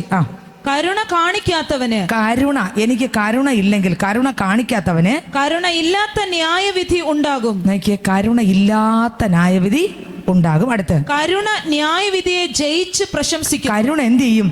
ന്യായവിധിയെ ജയിച്ച് പ്രശംസിക്കുന്നതാണ്. ഒന്നുകൂടെ വായിച്ച്. കരുണ ന്യായവിധിയെ ജയിച്ച് പ്രശംസിക്കുന്നു. കരുണ ന്യായവിധിയെ ജയിച്ച് പ്രശംസിക്കുന്നു. കരുണ കാണിക്കാത്തവന് കരുണയില്ലാത്ത ന്യായവിധി എന്ന് പറഞ്ഞാൽ എന്തോന്നാ? കർത്താവിൻ്റെ മുമ്പ് ചെല്ലുമ്പോൾ അവിടെ കരുണയില്ല. സ്വത്രം. ഇവിടെ കരുണ കാണിച്ചിട്ടുണ്ടെങ്കിൽ അവിടെയും കരുണയുണ്ട്. പക്ഷെ ഇവിടെ കരുണയില്ലാതെയാണ് ഇവിടെ നിന്ന് നമ്മൾ അങ്ങ് പോകുന്നതെങ്കിലോ അവിടെ ചെല്ലുമ്പോൾ അവിടെ എന്തില്ല? ദൈവത്തിൻ്റെ മുമ്പിൽ കരുണ എന്ന് പറഞ്ഞ സാധനം ഇല്ല. സ്വത്രം. എന്നാൽ ഇവിടെ കരുണ കാണിച്ചിട്ടാണ് ഞാൻ പോയാലോ അവിടെ കരുണ കാണും. കരുണ ഇല്ലാത്ത ന്യായവിധിയുടെ മുമ്പിൽ പോണോ? കരുണയുള്ള ന്യായവിധിയുടെ മുമ്പിൽ പോണോ? അങ്ങനെയാണെങ്കിൽ എനിക്ക് വിരോധമുള്ള എല്ലാവരോടും നമ്മൾ കരുണയുടെ തരികളാണ്. യേശുവിൻ്റെ കരുണയുടെ തരികളാണ്. യേശുവിൻ്റെ കരുണയുടെ കരുണ കാണിച്ച കർത്താവ് കരുണ കാണിച്ചു. ദൈവം എന്നോട് എന്ത് ചെയ്തു? കരുണ കാണിച്ചു, ദയ കാണിച്ചു, മനസ്സലിഞ്ഞു. എങ്ങനെ? കരുണ, ദയ, മനസ്സലിവ് എല്ലാം ചെയ്തുകൊണ്ടാണ് നമ്മൾ ഇവിടെ വന്നിരിക്കുന്നത്. സ്തോത്രം. നമുക്കുള്ളതെല്ലാം ആര് തീർത്തു? യേശു തീർത്തു. അതുകൊണ്ട് നമ്മളത് തിരിച്ചറിഞ്ഞോളണം. ഹല്ലേലൂയ. കണ്ണുകൾ അടയ്ക്കുക. ആ വേദപുസ്തകം ഒന്ന് മടക്കി വയ്ക്കുക. ഒരു 5 മിനിറ്റ് നേരത്തേക്കാണ്. അത് കഴിഞ്ഞ് നമുക്ക് ആലോചന പ്രാപിക്കണം, ശക്തി പ്രാപിക്കണം, ബലം പ്രാപിക്കണം. ഞാൻ ഈ മൈക്കൊക്കെ താത്തു പിടിച്ച് വെച്ചാൽ കുറച്ച് പറയുള്ളൂ. കാരണം അപ്പുറത്ത് ഒരു സ്തോത്രം ദുഃഖ വീടാണ്. അവിടെ അവർക്കൊരു ഇതാകാൻ പാടില്ല. അതുകൊണ്ട് നിങ്ങൾ ആരാധിച്ചോളണം, കൃപ പ്രാപിച്ചോളണം, ശക്തി പ്രാപിച്ചോളണം, ബലപ്പെട്ടോളണം, ഓരോ ആലോചനകളും പ്രാപിച്ചോളണം. പക്ഷേ ആദ്യം നമ്മൾ എന്ത് ചെയ്യണം? എല്ലാം തുരുത്തിയെ വൃത്തിയാക്കി പുതിയതാക്കിക്കൊള്ളണം. പുതിയതാക്കിക്കൊള്ളണം. ആത്മാവിൻ്റെ ശക്തിയെ പ്രാപിച്ചോളണം. കെട്ടുകളെല്ലാം ഇന്ന് പൊട്ടും, ബന്ധനങ്ങളെല്ലാം അഴിയും. നിങ്ങൾ എൻ്റെ ശബ്ദം ശ്രദ്ധിക്കരുത്. ചിലപ്പോൾ ഈ ഞാൻ പറഞ്ഞില്ല, ഇങ്ങനെ ആയ തൊട്ടടുത്ത വീട്ടിലാണ്. ഈ വീട് കഴിഞ്ഞ് തൊട്ടടുത്ത വീട് ഇവിടെ തന്നെ. സ്തോത്രം. നമ്മുടെ ഈ റോഡ് കഴിഞ്ഞ് തൊട്ടപ്പുറത്താണ് അവരുടെ വീട്. അതുകൊണ്ടാണ് ഞാൻ പറഞ്ഞത്. ദൈവത്തിൻ്റെ സ്തോത്രം. അതുകൊണ്ട് ദൈവത്തിൻ്റെ മഹത്വം കേൾക്കുമ്പോൾ നമ്മൾ ആ തുരുത്തിയെ വിശുദ്ധമാക്കി കർത്താവിൻ്റെ രക്തത്താൽ കഴുകൽ പ്രാപിച്ചിട്ട് വേണം അതിലോട്ട് കടക്കാൻ. ഹല്ലേലൂയ. കണ്ണുകൾ അടച്ചാട്ടെ.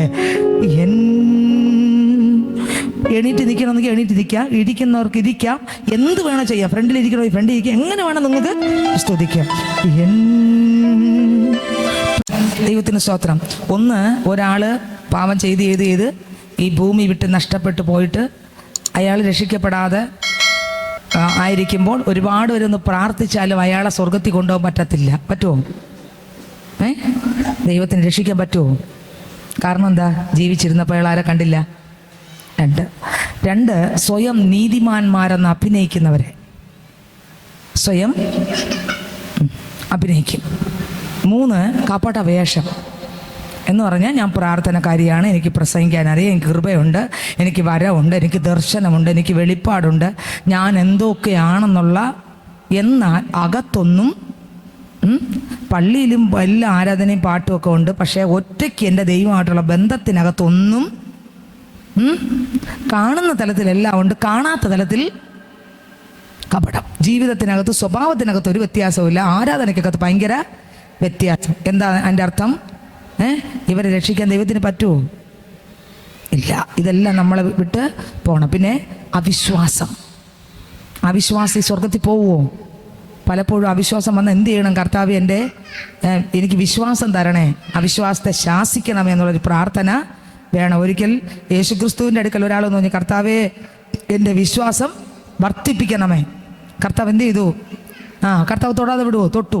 ദൈവത്തിന് സ്തോത്രം. അതുപോലെ ആത്മാവിനെതിരെയുള്ള ദൂഷണം ദൈവം ക്ഷമിക്കത്തില്ല, സ്വർഗത്തിൽ കൊണ്ടുപോകാനും പറ്റത്തില്ല. ഞാൻ ഇത് കഴിഞ്ഞ ആഴ്ച അവസാനം പറഞ്ഞ് നിർത്തി. അതിവിടെ പാടിക്കൊണ്ടുവന്നപ്പോൾ പറയാൻ വേണ്ടി കർത്താവ് പറഞ്ഞു, അതുകൊണ്ട് ഞാൻ പറഞ്ഞു എന്നേ ഉള്ളൂ. ദൈവത്തിന് സ്തോത്രം. അതിനു മുമ്പ് ഒരുപാട് കാര്യങ്ങൾ പറഞ്ഞു.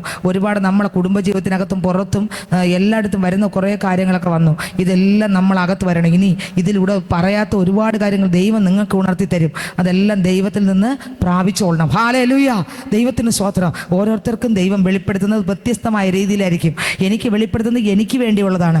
നിങ്ങൾക്ക് ദൈവം വെളിപ്പെടുത്തുന്നത് നിങ്ങൾക്ക് വേണ്ടിയുള്ളതാണ്. മറ്റൊരാളിന് വേണ്ടിയുള്ളതല്ല നിങ്ങൾക്ക് വെളിപ്പെടുത്തുന്നത്. നിങ്ങൾ എങ്ങനെ ജീവിക്കണമെന്ന് നിങ്ങൾക്ക് ദൈവം വെളിപ്പെടുത്തും. ഞാൻ എങ്ങനെ ആയിരിക്കണമെന്ന് എനിക്ക് ദൈവം വെളിപ്പെടുത്തും. ഓരോരുത്തരുടെയും കുറവുകളും തെറ്റുകളും വ്യത്യസ്തമാണ്. അതനുസരിച്ചാണ് കർത്താവ് നമ്മളെ എന്ത് ചെയ്യുന്നത്, സംസാരിക്കുന്നത്, നടത്തുന്നത്. അപ്പോൾ എനിക്ക് എന്നോട് സംസാരിക്കുന്ന തെറ്റ് നിങ്ങൾക്ക് കാണത്തില്ല, നിങ്ങൾക്കുള്ള തെറ്റ് എനിക്ക് കാണത്തില്ല. അപ്പോൾ നിങ്ങളോടുള്ള തെറ്റിനെ നിങ്ങൾക്ക് ഉണർത്തി തരും, എന്നോടുള്ള തെറ്റ് എനിക്ക് ഉണർത്തി തരും. അപ്പോൾ നമ്മളെല്ലാവരും അവരവർക്ക് ആരുടെ ശബ്ദം കേൾക്കണം? ആരുടെ ശബ്ദം കേൾക്കണം? യേശുവിൻ്റെ ശബ്ദം കേട്ട് കർത്താവിനെ പോലെ ആകാൻ വേണ്ടി ദാഹിക്കുകയും ആഗ്രഹിക്കുകയും പ്രാർത്ഥിക്കുകയും ചെയ്യുമ്പോൾ ഒരു ദിവസം നമ്മൾ ആരെ പോലെ ആകും? യേശുവിനെ പോലെ ആകും. അതിനുവേണ്ടി എന്ത് വേണം? പരിശുദ്ധാത്മാവ് വേണം. സ്തോത്രം. ശ്രദ്ധിച്ചേ, എല്ലാവരുടെ മേലും എന്ത് വേണം? പരിശുദ്ധാത്മ വേണം, അഭിഷേകം വേണം. അഭിഷേകത്തിന് മാത്രമേ ഒരു വ്യക്തിയെ, മക്കളെല്ലാവരും ശ്രദ്ധിച്ചേ, അഭിഷേകത്തിന് മാത്രമേ ഒരു വ്യക്തിയെ വിടുവിക്കാൻ പറ്റൂ. ഒരു വ്യക്തിയെ രക്ഷിക്കാൻ അഭിഷേകത്തിന് മാത്രമേ പറ്റൂ. ഏതെല്ലാം ശുശ്രൂഷ ചെയ്യണമെങ്കിലും അഭിഷേകത്തിന് മാത്രമേ പറ്റൂ.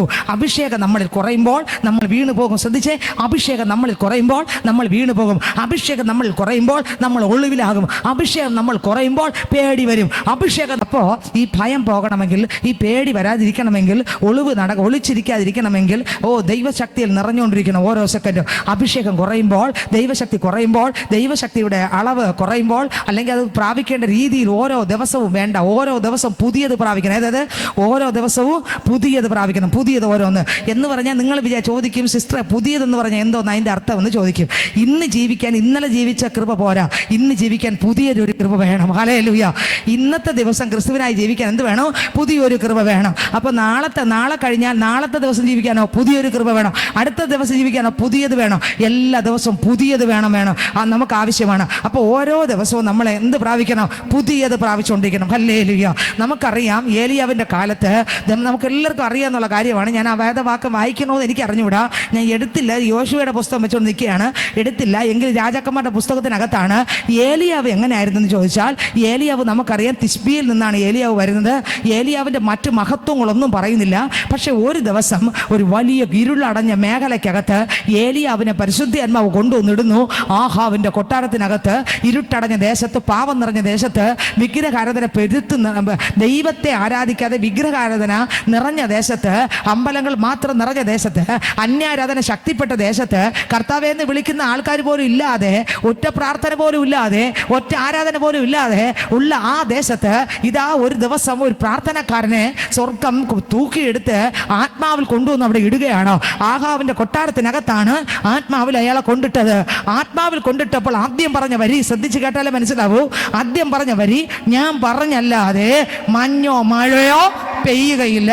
ആത്മാവിൽ കൊണ്ടിട്ടു, ആത്മാവിൽ പറഞ്ഞു, അതുപോലെ സംഭവിച്ചു. ഏതുപോലെ സംഭവിച്ചു? ആത്മാവിൽ പറഞ്ഞു, ആത്മാവിൽ ദൈവം കൊണ്ടിട്ടു, അതുപോലെ എന്ത് ചെയ്തു? സംഭവിച്ചു. ഇനി പറഞ്ഞപ്പോഴേ എന്ത് സംഭവിച്ചുള്ളൂ? മഴ പെയ്തുള്ളൂ, മഞ്ഞ് വന്നുള്ളൂ. അപ്പോൾ വാക്കുകൾക്ക് എന്തുണ്ട്? ശക്തിയുണ്ട്, അധികാരമുണ്ട്. ശക്തിയുണ്ട്, അധികാരമുണ്ട്. പറഞ്ഞപ്പോഴേ എന്ത് വന്നുള്ളൂ? പറഞ്ഞപ്പോഴാണ് അതെന്ത് ചെയ്തത്? അതുപോലെ സംഭവിച്ചത്.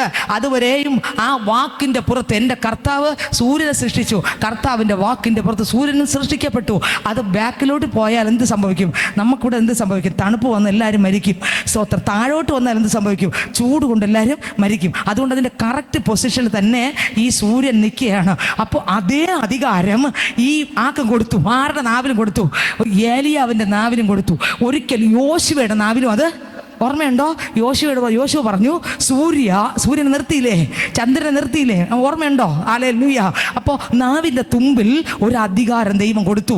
അത് ആരുടെ അധികാരമായിരുന്നു? ദൈവത്തിൻ്റെ അധികാരം. ആരുടെ അധികാരം? ദൈവത്തിൻ്റെ അധികാരം. അപ്പോൾ ഈ പ്രാർത്ഥിക്കുന്നവൻ്റെ നാവിൽ ദൈവം ഒരു അധികാരം കൊടുത്തു. ഇന്ന് ഇതിനകത്ത് പൈതലെ ഒന്നാമത്തെ കാര്യം, പ്രാർത്ഥിക്കുന്ന ഒരു പൈതലിൻ്റെ നാവിൽ ഒരു അധികാരമുണ്ട്. അത് മനുഷ്യൻ കൈമാറിയ അധികാരമല്ല, എൻ്റെ ദൈവം കൈമാറിയ അധികാരം. നിനക്കും എനിക്കും എതിരെ പോരാടുന്ന ചിലതിനെ അനങ്ങി പോവരുതെന്ന് കൽപ്പിക്കാൻ, വഴി മാറാന്ന് കൽപ്പിക്കാൻ, നമ്മുടെ തലമുറകളെ ഒതുക്കുന്ന ചില ശക്തികളെ വഴി മാറണമെന്ന് കൽപ്പിക്കാൻ നമ്മുടെ പ്രാർത്ഥന മണ്ഡലങ്ങളെ ഉടയ്ക്കുന്ന ചില ശക്തികളെ വഴി മാറണം. ഓ, തീ കത്തുന്നു, തീ കത്തുന്നു, തീ കത്തുന്നു, തീ കത്തുന്നു, തീ കത്തുന്നു. നിന്റെ നാവിലെ അധികാരം കൊണ്ട് അത് അറിയുന്നുണ്ടോ? ഇല്ല എങ്കിൽ അത് ജ്വലിക്കട്ടെ, ഇല്ല എങ്കിൽ അത് ജ്വലിക്കട്ടെ, ഇല്ല എങ്കിൽ അത് ജ്വലിക്കട്ടെ, ഇല്ല എങ്കിൽ അത് ജ്വലിക്കട്ടെ, ഇല്ല എങ്കിൽ അത് ജ്വലിക്കട്ടെ, ഇല്ല എങ്കിൽ അതില്ല എങ്കിൽ ജ്വലിക്കട്ടെ. നിന്റെ നാവിലൊരു അധികാരമുണ്ട്. നിന്റെ ജീവിതത്തെ മുന്നോട്ട് വിടുകയില്ലെന്ന് വാദിക്കുന്ന ചില ശക്തികളുണ്ടല്ലോ, ചില പാപത്തിന്റെ വ്യാപാരങ്ങൾ ഉണ്ടല്ലോ, ചില കുടുംബത്തിനകത്തുള്ള ചില പ്രശ്നങ്ങൾ ഉണ്ടല്ലോ, എത്ര നോക്കിയിട്ടും തലമുറകളെ കെട്ടിപ്പൂട്ടുന്ന ചില പ്രശ്നങ്ങൾ ഉണ്ടല്ലോ. ഇവയെ നോക്കി ചിലതിനോട് അതെ അതെ അതെ ആ നാവിന്റെ തുമ്പിലൊരു അധികാരമുണ്ട്, നാവിന്റെ തുമ്പിലൊരു അധികാരമുണ്ട്. മോശ ഹല്ലേലൂയ പറഞ്ഞപ്പോൾ ചിലതെല്ലാം സംഭവിച്ചു. ഏലിയാവിന്റെ നാവിലൊരു അധികാരമുണ്ടായിരുന്നു. ഏലിയാവ് പറഞ്ഞു, ഞാൻ പറഞ്ഞല്ലാതെ മഴ പെയ്യത്തില്ല, മഞ്ഞ് വരത്തില്ല. ഓ, ഏലിയാവ് പറഞ്ഞതുപോലെ മഴ നിന്നു, മഞ്ഞ് നിന്നു. നീ പറയുമ്പോൾ നിന്റെ നാവിന്റെ തുമ്പിലൂടെ ഒരു അധികാരം ഇറങ്ങി ചിലതിനെ നിർത്താം. ഓ, ഹല്ലേലൂയ, ഹല്ലേലൂയ. ഓ, സ്തോത്ര. സൂര്യ, നീ ഗിബെയോനിലും ഇസ്രായേൽ മക്കൾ കേൾക്കേ. സൂര്യ, നീ ഗിബെയോനിലും, ചന്ദ്ര, നീ അയാളുടെ താഴ്വരയിൽ നിൽക്ക എന്ന് പറഞ്ഞു. ഓ, സൂര്യൻ നിന്നു, ചന്ദ്രൻ നിശ്ചലം. ഓഹോ, സൂര്യൻ നിന്നു, ചന്ദ്രൻ നിന്റെ നാവിൽ അധികാരമുണ്ട്. നിന്റെ ഭാര്യ പിശാചിനാൽ പിടിപെട്ടെങ്കിൽ അവളെ നോക്കി പറ, ഇറങ്ങടാ ദുഷ്ട. തലമുറ ഭർത്താവ് ദുഷ്ടനാൽ പിടിപെട്ടെങ്കിൽ പറ, ഇറങ്ങടാ പിശാചെ, എന്നെ വിട്ട് എന്റെ ശരീരം വിട്ട് വഴിമാ. ഓ, നിന്നെ പ്രാർത്ഥിക്കാൻ വിടാത്ത ചില ശക്തികളില്ലേ, ഉറക്കം വിടുന്ന ചില ശക്തികളില്ലേ, ആരാധിക്കാൻ വിടാത്ത ചില ശക്തികളില്ലേ, നിന്നെ മുന്നോട്ട് വിടാത്ത ചില ഇരുട്ടിന്റെ വ്യാപാരങ്ങളില്ലേ, നിന്നെ തളർത്തിയിടുന്ന ചില ശക്തികളില്ലേ, അവയെ നോക്കി ഇന്ന് നിന്റെ നാവിന്റെ തുമ്പില് അധികാരമുണ്ടെന്ന് ക്രിസ്തുവിൽ വിശ്വസിച്ച് പുറത്തു വരുവാ. നിന്റെ നാവിന്റെ തുമ്പിൽ ഒരു അധികാരമുണ്ടെന്ന് നീ പറ. അവരവരെ ശരീരം നോക്കി പറ, എന്നെ തള്ളിയിടുന്ന ഇരുട്ടേ, എന്നെ ഭരിക്കുന്ന ദുർഭൂതമേ, യേശുവിന്റെ നാമത്തിൽ ഇറങ്ങുന്ന പറ.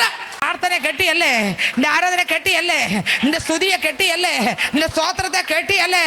ഇന്ന് പകൽക്കാലം നിന്റെ നാവിന്റെ തുമ്പിൽ ദൈവം തന്നിരിക്കുന്ന അധികാരം എന്തെന്ന് നീ മറന്നുപോയോ? സൂര്യനെ നിർത്താനുള്ള അധികാരം, ചന്ദ്രനെ നിർത്താനുള്ള അധികാരം, മഴയെ നിർത്താനുള്ള അധികാരം, മഞ്ഞിനെ നിർത്താനുള്ള എഫേസ്യർക്ക് ലേഖനം വായിക്കുമ്പോൾ ശ്രദ്ധിച്ച് കേട്ടാലേ മനസ്സിലാവും. എഫേസ്യർക്ക് ലേഖനം വായിക്കുമ്പോൾ അതിൻ്റെ 1-ാം അധ്യായം വായിക്കണം. 1-ാം അധ്യായം നമുക്ക് 19-20 വാക്യം വായിക്കും മുമ്പ് നേരത്തെ എടുത്ത വാക്യം നമുക്കൊന്ന് വായിക്കാം. നമുക്ക് നേരത്തെ വായിച്ച യോശുവയുടെ പുസ്തകം അതിൻ്റെ 10-ാം അധ്യായം 11, 12, 13 വാക്യം ടക്കനെ വായിച്ച്. ഇനി അങ്ങോട്ട് ദൈവശക്തിയാൽ നിറയുന്ന ആരാധനയായിരിക്കും. നിങ്ങൾ എൻ്റെ ശബ്ദം നോക്കരുത്, നിങ്ങൾ എന്നെ തിരിഞ്ഞേ നോക്കല്ല്. ദൈവത്തിൻ്റെ കൃപ നിറയണമെന്ന് ആഗ്രഹം ഉണ്ടെങ്കിൽ എൻ്റെ അപ്പച്ചൻ നമ്മുടെ നടുവിലുണ്ട്, നമ്മുടെ ആലയത്തിനകത്തുണ്ട്. ഇന്ന് ആ തുരുത്തി കഴിഞ്ഞ നാളുകളിലെ കണ്ണുനീരെല്ലാം തുരുത്തിയിൽ നിറഞ്ഞിട്ടുണ്ട്. ആമേൻ. അഭിഷേകത്തിന് വേണ്ടിയാണ് നീ കാത്തിരിക്കുന്നെങ്കിൽ ഇന്ന് നീ ചിലത് പ്രാപിച്ചിട്ടേ പോകൂ. നീ ഒരു തീയായിട്ടേ പോകൂ. തീ രക്ഷിക്കപ്പെട്ട ഓരോ മക്കളും ചാരം മൂടിക്കിടക്കുകയാണ്. ഒന്ന് ഊതിയാൽ വലിയൊരു തീ കനൽ പുറത്തു വരും. ഇന്ന് ഊതുന്നതാണ് ഈ ആലയത്തിനകത്ത് നടക്കുന്നത്. ദൈവശക്തി പ്രാപിച്ചിട്ട്. ഓ, ഹല്ലേലൂയ, ഹല്ലേലൂയ, ഹല്ലേലൂയ, ഹല്ലേലൂയ. എൻ്റെ ദൈവം എന്ത് കൽപ്പിച്ചുണ്ടാക്കിയോ, എൻ്റെ ദൈവം എന്ത് കൽപ്പിച്ച് നിർത്തിയോ അതേ ശബ്ദം യോശുവയിലൂടെ പുറത്തു വന്ന് വായിച്ചേ. യോശുവയുടെ പുസ്തകം 10-ാം അധ്യായം 12, 13 വാക്യങ്ങൾ വായിക്കുമ്പോൾ വായിച്ചേ. യോശുവയുടെ പുസ്തകം. യഹോവ അമോര്യരെ ഇസ്രായേൽ മക്കളുടെ കയ്യിൽ ഏൽപ്പിച്ചു കൊടുത്ത ദിവസം യോശുവ യഹോവയോട് സംസാരിച്ച് ഇസ്രായേൽ മക്കൾ കേൾക്കെ സൂര്യ നീ ഗിബെയോനിലും. ആര് കേൾക്കെയാണ് പറഞ്ഞത്? ഇസ്രായേൽ മക്കൾ. ആര് കേൾക്കേ പറഞ്ഞേ? നിന്നെ കൊണ്ട് നിർത്താൻ പോകുന്ന സ്ഥലം എവിടെയാ? ചില രക്ഷിക്കപ്പെടേണ്ട വ്യക്തികൾ, ചിലടത്ത് രക്ഷിക്കപ്പെടാൻ അത്ഭുതം വേണം, ചിലടത്ത് രക്ഷിക്കപ്പെടാൻ അതിശയം വേണം, ചിലടത്ത് ജനം രക്ഷിക്കപ്പെടാൻ അടയാളം വേണം, ചിലടത്ത് നിന്നെ നിർത്തുമ്പോൾ ഒരു വിടുതൽ കാണുമ്പോഴാണ് അവിടെ കൂട്ടമാനസാന്തരം. ഹല്ലേലൂയ. യോശുവയുടെ പുസ്തകം 2 വാക്യം വായിച്ചേ. യോശുവയുടെ പുസ്തകം 2 വാക്യം വായിച്ചേ. ഇസ്രായേൽ മക്കൾ കേൾക്കെ സൂര്യ നീ ഗിബെയോനിലും ചന്ദ്ര നീ അയ്യാലോൻ താഴ്വരയിലും നിൽക്ക എന്ന് പറഞ്ഞു. ചന്ദ്രൻ നീ അയ്യാലോൻ താഴ്വരയിൽ നിൽക്ക എന്ന് പറഞ്ഞു. അടുത്ത വരി. ജനം തങ്ങളുടെ ശത്രുക്കളോട് പ്രതികാരം ചെയ്യുവോളം. എന്തിനാണ് അവിടെ നിൽക്കുന്നത്? ശത്രുക്കളോട് ഇരുട്ടിന്റെ ശക്തികൾ ഉടഞ്ഞു തീരുന്നത് വരെ. നിന്നെ മുന്നോട്ട് വിടില്ലെന്ന് പറയുന്നില്ല ചിലത്. അത് തകർന്ന് തരിപ്പണമാകുന്നത് വരെ. സൂര്യൻ എപ്പോ വരെ നിൽക്കും? ചന്ദ്രൻ എപ്പോ വരെ നിൽക്കും? തീരുന്നത് വരെ. Hallelujah, hallelujah. ദൈവത്തിന് സ്തോത്രം. ഏതൊരു നിൽക്കും? സൂര്യൻ ഏതൊരു നിൽക്കും? ഒന്നുകൂടെ വായിച്ചേ. ഇതിനകത്ത് ഞാൻ പറയാം, പല കൂട്ടര് ഈ ആരാധനയ്ക്കകത്തുണ്ട്. ചില കൂട്ടര് എൻ്റെ അപ്പച്ചനെയും കൊണ്ട് കൃപ പ്രാപിച്ചിട്ട് ഞാൻ പോകുമെന്ന് പറയുന്ന കൂട്ടര്, ഒരു കൂട്ടര് ഇത്തിരി തീർന്നെങ്കിൽ പോകാമെന്ന് പറയുന്ന കൂട്ടര്, ഒരു കൂട്ടര് വീട്ടിനകത്ത് അടുക്കളക്കകത്തും വിശപ്പ് കൊണ്ട് എത്തി നോക്കുന്ന കൂട്ടര്, ഒരു കൂട്ടർ പല എവിടെയൊക്കെയോ മാഞ്ഞിരിക്കുന്ന കൂട്ടർ, ഒരു കൂട്ടർ ഇരിക്കാൻ പറ്റാതെ ഒന്ന് പുറത്തിറങ്ങി ചിന്തിക്കുന്ന കൂട്ടർ. നിങ്ങൾ ഇക്കൂട്ടത്തിൽ ആരാണ്? ഞാൻ പറയാം, എല്ലാവർക്കും ഈ അഭിഷേകം കിട്ടൂല. ഇന്ന് അതും കൊണ്ടേ പോകുമെന്ന് ആരെങ്കിലും ഒരുങ്ങിയിരുന്ന ആ പ്രശ്നം മാറുന്നത് വരെ, ആ പ്രതിസന്ധി മാറുന്നത് വരെ നിന്നിലൂടെ ചില അത്ഭുതങ്ങൾ ചെയ്യാ. ഒരു അസാധാരണമായ ശക്തി നിന്റെ മേൽ സ്വർഗം കൈമാറുക. അതെ അതെ അതെ അതെ.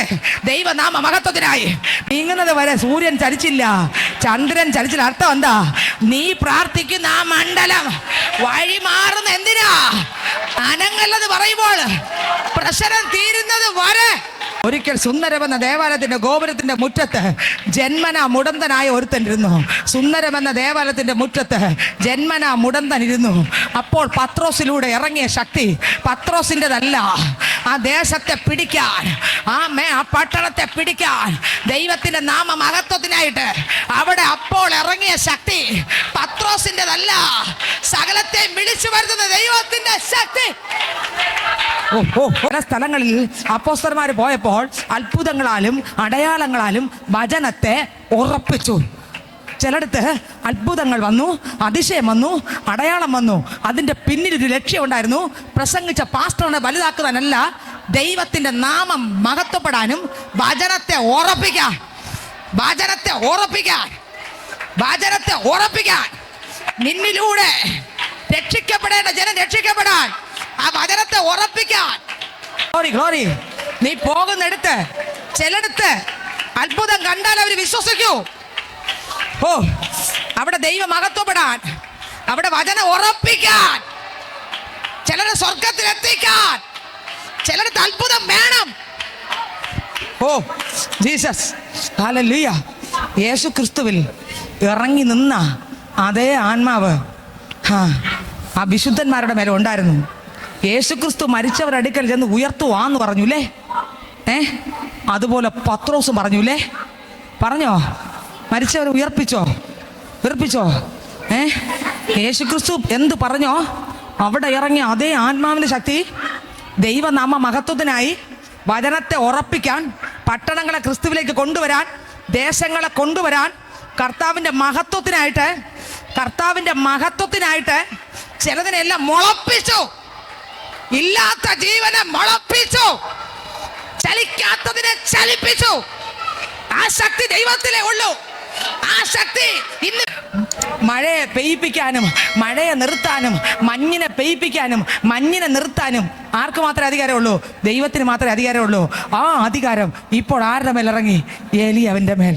സ്തോത്രം. സൂര്യനെ സൃഷ്ടിച്ച ദൈവത്തിന് മാത്രമേ സൂര്യൻ്റെ മേൽ അധികാരമുള്ളൂ. ചന്ദ്രൻ്റെ മേൽ സൃഷ്ടിച്ചവന് മാത്രമേ അതിൻ്റെ മേൽ അധികാരമുള്ളൂ. പക്ഷെ ഇപ്പം ഈ അധികാരം യോശുവയുടെ മേൽ വന്നു വീണു. അർത്ഥം എന്താ? അവിടെ അപ്പൻ്റെ പ്രവൃത്തിയെ വെളിപ്പെടുത്തണം.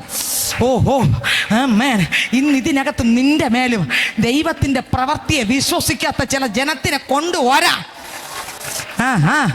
ചില ജാതികളെ, ചില കെട്ടപ്പെട്ടതിനെ, ചില ഉടഞ്ഞു കിടക്കുന്നതിനെ, എല്ലാവർക്കും ഒരു അധികാരമല്ല, വ്യത്യസ്തമായ അധികാരം നിങ്ങളുടെ മേൽ കൈമാറുന്നു. Jesus, hallelujah, hallelujah, hallelujah. സ്തോത്രം.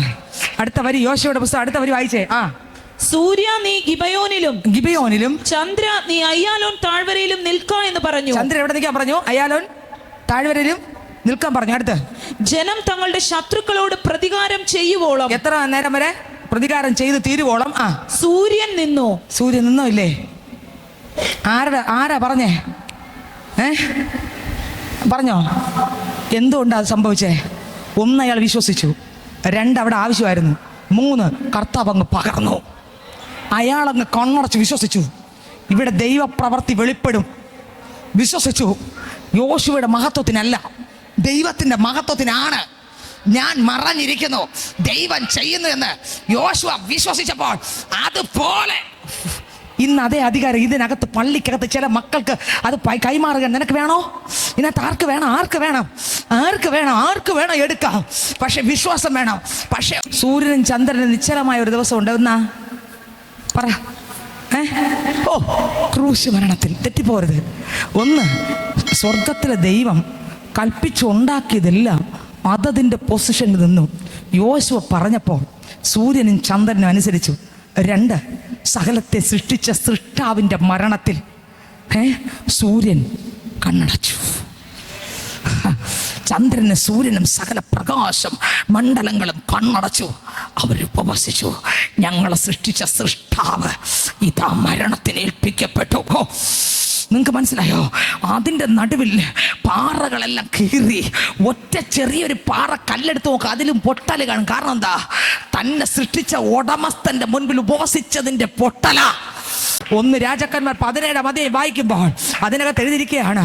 1-ാം വാക്യം 2-ാം വാക്യം 2-ാം ഭാഗം വായിച്ച്, ഞാൻ സേവിച്ചു നിൽക്കുന്ന ഇസ്രായേലിന്റെ ദൈവമായ യഹോവയാണ് ഞാൻ പറഞ്ഞല്ലാതെ ഈ ആണ്ടുകളിൽ മഞ്ഞും മഴയും ഉണ്ടാകയില്ല എന്ന് പറഞ്ഞു. ഞാൻ പറഞ്ഞല്ലാതെ ഞാൻ അവിടെ ആരാ ഞാനായി മാറി? ഏലിയാവാണോ? പിന്നെ ആരാ അയാളുടെ അകത്ത് വന്നു ഞാനെന്ന് പറഞ്ഞു? പ്രവചിക്കുന്നവൻ്റെ അകത്തിരുന്ന് വന്നിരുന്ന് പറഞ്ഞതാര്? ഞാൻ സൃഷ്ടിച്ച ഞാൻ, ആകാശത്തെ വിരിച്ച ഞാൻ, നക്ഷത്രങ്ങളെ തീ കത്തുന്നു. ചില സ്ഥലങ്ങൾ ചെല്ലുമ്പോൾ നിന്നെ കുഴലായി, എന്നെ നിങ്ങളെ കുഴലായി,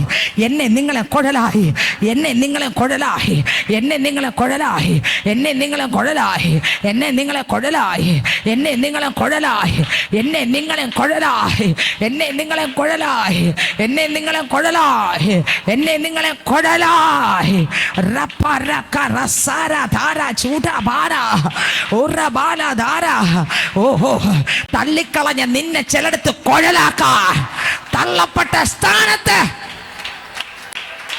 ഒറ്റപ്പെട്ട സ്ഥാനത്ത്, മാറ്റിവിട്ട സ്ഥാനത്ത്, പരിഹസിച്ച സ്ഥാനത്ത്, ദുഷിച്ച സ്ഥാനത്ത്, നിന്റെ ദൈവം ആരെന്ന് നിന്നോട് ചോദിച്ച സ്ഥാനത്ത്, സ്ഥാനത്ത് ഹല്ലേലൂയ. ഒരു ഉദാഹരണമല്ല, നടന്നൊരു സംഭവം പറഞ്ഞ് അങ്ങോട്ട് പോകാം. സ്വത്രം നമ്മുടെ ബ്രദർ പ്രസംഗിക്കുമ്പോൾ, മണിയണ്ണൻ ബ്രദർ പ്രസംഗിക്കുമ്പോൾ എപ്പോഴും ഒരു ഓടയെ പറ്റി പറയും. ഒരു സ്വത്രം കുഴലിനെ പറ്റി പറയും. ചതഞ്ഞ ഓട ഒടിക്കാത്തവൻ, പുകയുന്ന തിരി എടുത്താത്തവൻ. ദൈവത്തിന് സ്വത്രം. ദൈവദാസൻ പ്രസംഗിച്ചപ്പോൾ ഞാൻ എൻ്റെ മൊബൈൽ പിടിച്ചിട്ടിരിക്കുക. ദൈവത്തിന് സ്വത്രം. എൻ്റെ മൊബൈൽ വോയിസ് റെക്കോർഡ് പിടിച്ചിട്ടിരിക്കുക. ദൈവത്തിന് മഹത്വം. അതിനകത്തൊരു ഓടയെക്കുറിച്ച് പുള്ളിക്കാരൻ എപ്പോഴും പ്രസംഗിക്കുമ്പോൾ പറയും. ഹല്ലേലൂയ. ഒരു ദിവസം ഒരു സ്ഥലത്തൂടെ ഈ സ്വത്രം, നിങ്ങൾക്കറിയാമല്ലോ, ഈ കുഴല്, ഈ ഫ്ലൂട്ടിന് വേണ്ടി ഊതുന്ന ഈ കുഴലുണ്ടല്ലോ, കുഴൽ വെട്ടി ഇത് വിൽക്കാൻ വേണ്ടി ഇങ്ങനെ നടക്കുകയാണ്. ചിലരതിനെ പലതിന് വേണ്ടി ഉപയോഗിക്കും. ഇത് ഇങ്ങനെ വാങ്ങിയിട്ട് വലയടിക്കാൻ വേണ്ടി സാധനങ്ങൾ വെച്ച് ഫിറ്റ് ചെയ്ത് അതിൽ ഇങ്ങനെ അടിക്കാൻ വേണ്ടി ഉപയോഗിക്കുന്നവരുണ്ട്. അല്ലാതെ പലതിനും ഉപയോഗിക്കുന്നവരുണ്ട് ഈ കുഴൽ. അപ്പോൾ ഇങ്ങനെ കൊണ്ട് നടന്ന് രാവിലെ തൊട്ട് വിൽക്കാൻ നടക്കുമ്പോൾ ഇങ്ങനെ തളർന്ന് വിശന്ന് കിറുങ്ങി ഈ മനുഷ്യൻ നടക്കുകയാണ്. അങ്ങനെ ഇരിക്കുമ്പോൾ നടന്ന് പോകുമ്പോൾ ഒരു പ്രയോജനമില്ല, ഒരു പൈസയില്ല. തളർന്ന് ക്ഷീണിച്ച് പോകുമ്പോൾ ഒരു സ്വർണ്ണപ്പണിക്കാരൻ്റെ അടുക്കലൂടെ ഇത് കടന്നു പോവുകയാണ്. ആർക്കെങ്കിലും വേണോന്ന് വിളിച്ച് ചോദിക്കുമ്പോൾ ആ സ്വർണ്ണക്കടക്കാരൻ പറഞ്ഞു, ഇങ്ങ് കൊണ്ടുപോകാന്ന് പറഞ്ഞു. എത്രയെന്ന് ചോദിച്ചു. അത് 20 രൂപയാണ് ഒരെണ്ണം എന്ന് പറഞ്ഞു. ദൈവത്തിന് സ്തോത്രം. ഹല്ലേലൂയ. അപ്പോൾ ആ 20 രൂപ കൊടുത്ത് ഇത് വാങ്ങി ഈ മനുഷ്യൻ കൊണ്ടുപോയ മനുഷ്യൻ പൈസയൊക്കെ വാങ്ങി പാക്കറ്റിൽ വെച്ചിട്ട് ഈ ഓടക്കൊഴിലും കൊണ്ട് തളർന്നങ്ങനെ നിൽക്കുകയാണ്. 20 രൂപ കിട്ടിയല്ലോ എന്ന് പറഞ്ഞങ്ങ് നിൽക്കുമ്പോൾ ഈ സ്വത്രം, ഈ സ്വർണ്ണക്കടക്കാരൻ, ഈ സ്വർണം പണി ചെയ്യുന്നവനാണ്. ഇയാളിത് ഈ കുടലിനെ വാങ്ങിയിട്ട് എന്ത് ചെയ്യുന്നറിയാമോ?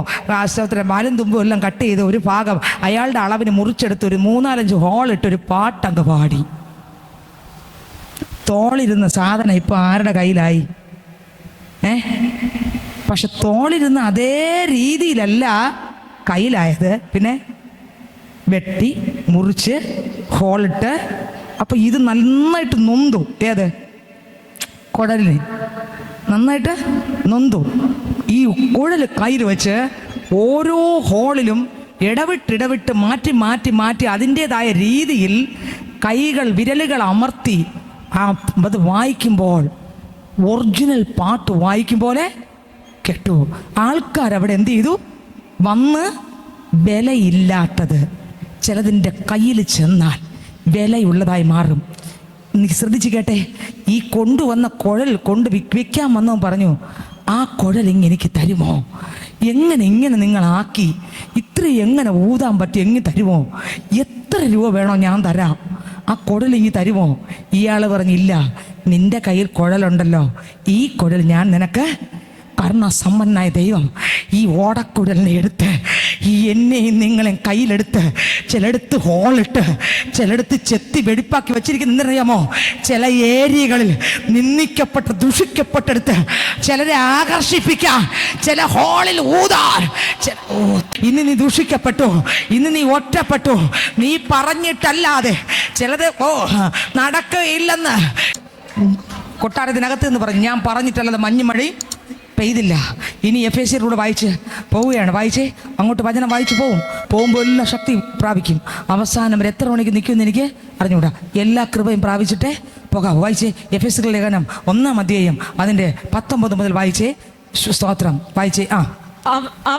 അവന്റെ ബലത്തിൽ വല്ലഭത്വത്തിന്റെ വ്യാപാരത്താൽ വിശ്വസിക്കുന്ന നമുക്ക് വേണ്ടി വ്യാപരിക്കുന്ന അവന്റെ ശക്തിയുടെ അളവറ്റ വലിപ്പം ഇന്നതെന്ന് നിങ്ങൾ അറിയേണ്ടതിനും പ്രാർത്ഥിക്കുന്നു. അടുത്ത വരി, അങ്ങനെ അവൻ ക്രിസ്തുവിലും വ്യാപരിച്ച്.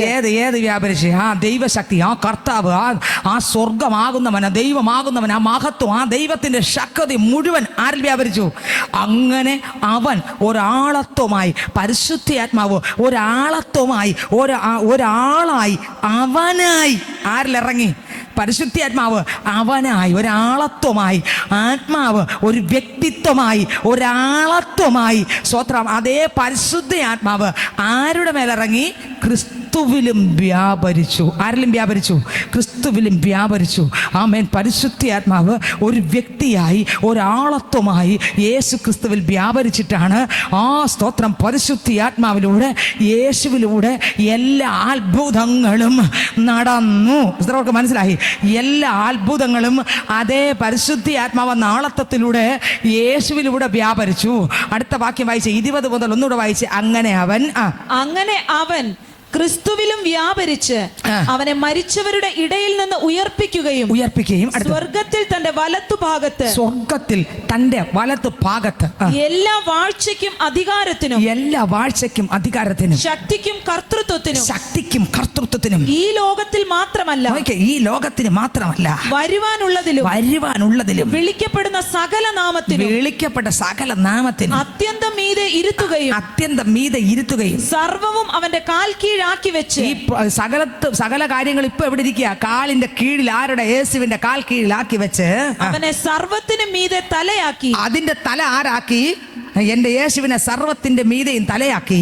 എല്ലാറ്റിലും എല്ലാം നിറയ്ക്കുന്നവന്റെ, എല്ലാറ്റിനും എല്ലാം നിറയ്ക്കുന്നവന്റെ നിറവായിരിക്കുന്ന ശരീരമാര്? പരിശുദ്ധാത്മാവ് ആളായി ആരിലിറങ്ങി? യേശുവിലിറങ്ങി. സകലതും ഇപ്പൊ ആരുടെ കാൽ കീഴായി? അതിന്റെ പുറത്ത് ആരിരിക്കുക?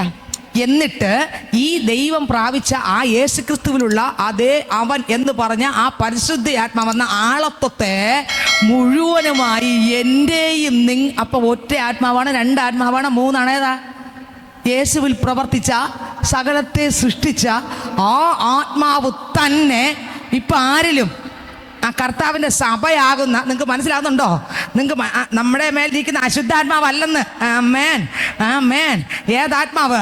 ആകാശത്തെയും ഭൂമിയെയും ഭൂമണ്ഡലങ്ങളെയും സകലത്തെയും സൃഷ്ടിച്ച ഒരു വാക്കുകൊണ്ട് വിളിച്ചു വരുത്തിയ പരിശുദ്ധ ആത്മാവ് യേശുക്രിസ്തുവിൽ ആളായി ഇറങ്ങി യേശുക്രിസ്തുവിലൂടെ ശുശ്രൂഷ തികച്ചു.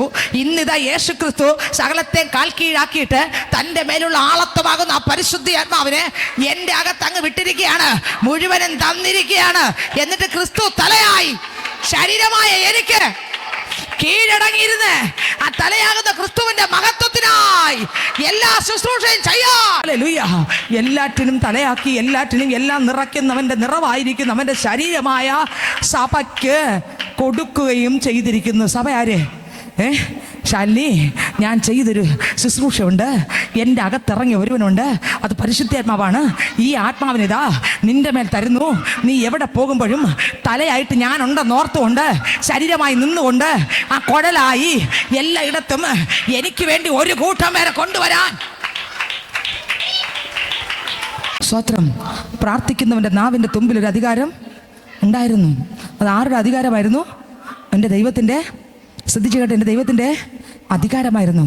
യേശു കർത്താവ് ദൈവത്തിൻ്റെ അധികാരം സകലത്തെ സൃഷ്ടിക്കാൻ. അതേപോലെ യേശു ക്രിസ്തു സകലത്തെ സൃഷ്ടിച്ചു. അതേ അധികാരം യോശുവയുടെ മേലിറങ്ങി, അതേ അധികാരം ദൈവത്തിൻ്റെ മക്കളുടെ മേലിറങ്ങി, അതേ അധികാരം അപ്പോസ്തലന്മാരുടെ മേലിറങ്ങി. സ്തോത്രം. അതേ അധികാരം പുതിയ നിയമസഭയ്ക്കകത്ത് ഇറങ്ങി. മർക്കോസിൻ്റെ മാളിക മുറിക്കകത്തും അതേ അധികാരം ഇറങ്ങി. യേശു പറഞ്ഞു, മോനെ ഞാൻ തലയാ, നീ ശരീരമാ, നീ ശരീരമാ. ചിലയിടത്ത് ഉറപ്പിക്കാൻ, ചിലയിടത്ത് ജനത്തെ കൊണ്ടുവരാൻ, ചിലരുടെ കെട്ടുകളെ പൊട്ടിക്കാൻ, ചിലരുടെ ബന്ധനങ്ങൾ അഴിക്കാൻ, ചില ദേശങ്ങളെ പിടിച്ചെടുക്കാൻ തല മഹത്വപ്പെടും. ശരീരത്തിന് മഹത്വം ഇല്ല. നോക്കുന്നത് തലയാണ് നോക്കുന്നത്. ആ തലയോടുകൂടെയുള്ള മുഖം ദൈവത്തിൻ്റെതാണ്. നിന്റെ മുഖം അവിടെ കാണുന്നില്ല. നീ വെറും ശരീരം മാത്രമാണ്. നീ വെറും കുഴൽ മഹത്വം, പുകഴ്ച, ബഹുമാനം എല്ലാം യേശുവിന് പോകുന്നത് കണ്ടോ? തല യേശു ആയതുകൊണ്ടാ. നമ്മൾ ഉടല് മാത്രം നോക്കിയല്ല പ്രശംസ, മുഖത്ത് നോക്കിയാണ് ആൾക്കാരെ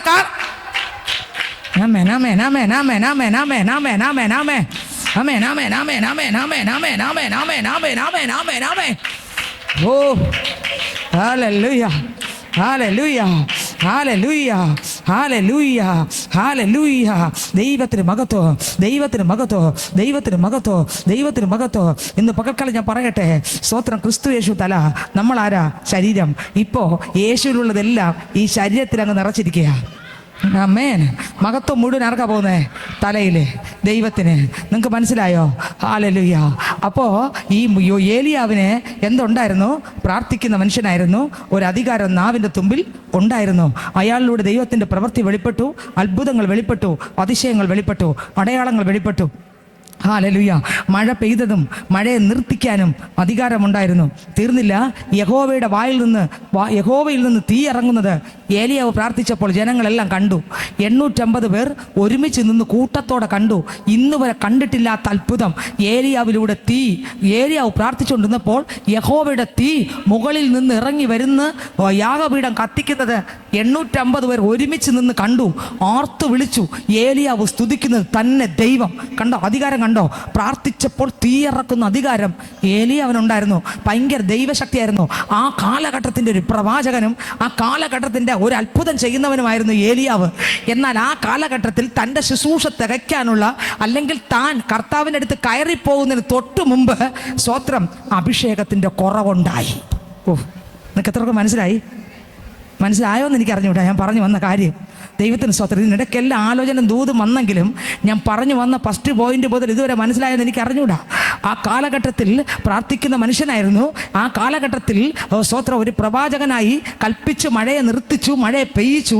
ആഹാവിൻ്റെ മുമ്പേ ഓടി സ്തോത്രം അനേകരെ അഭിഷേകം ചെയ്തു. സ്തോത്രം.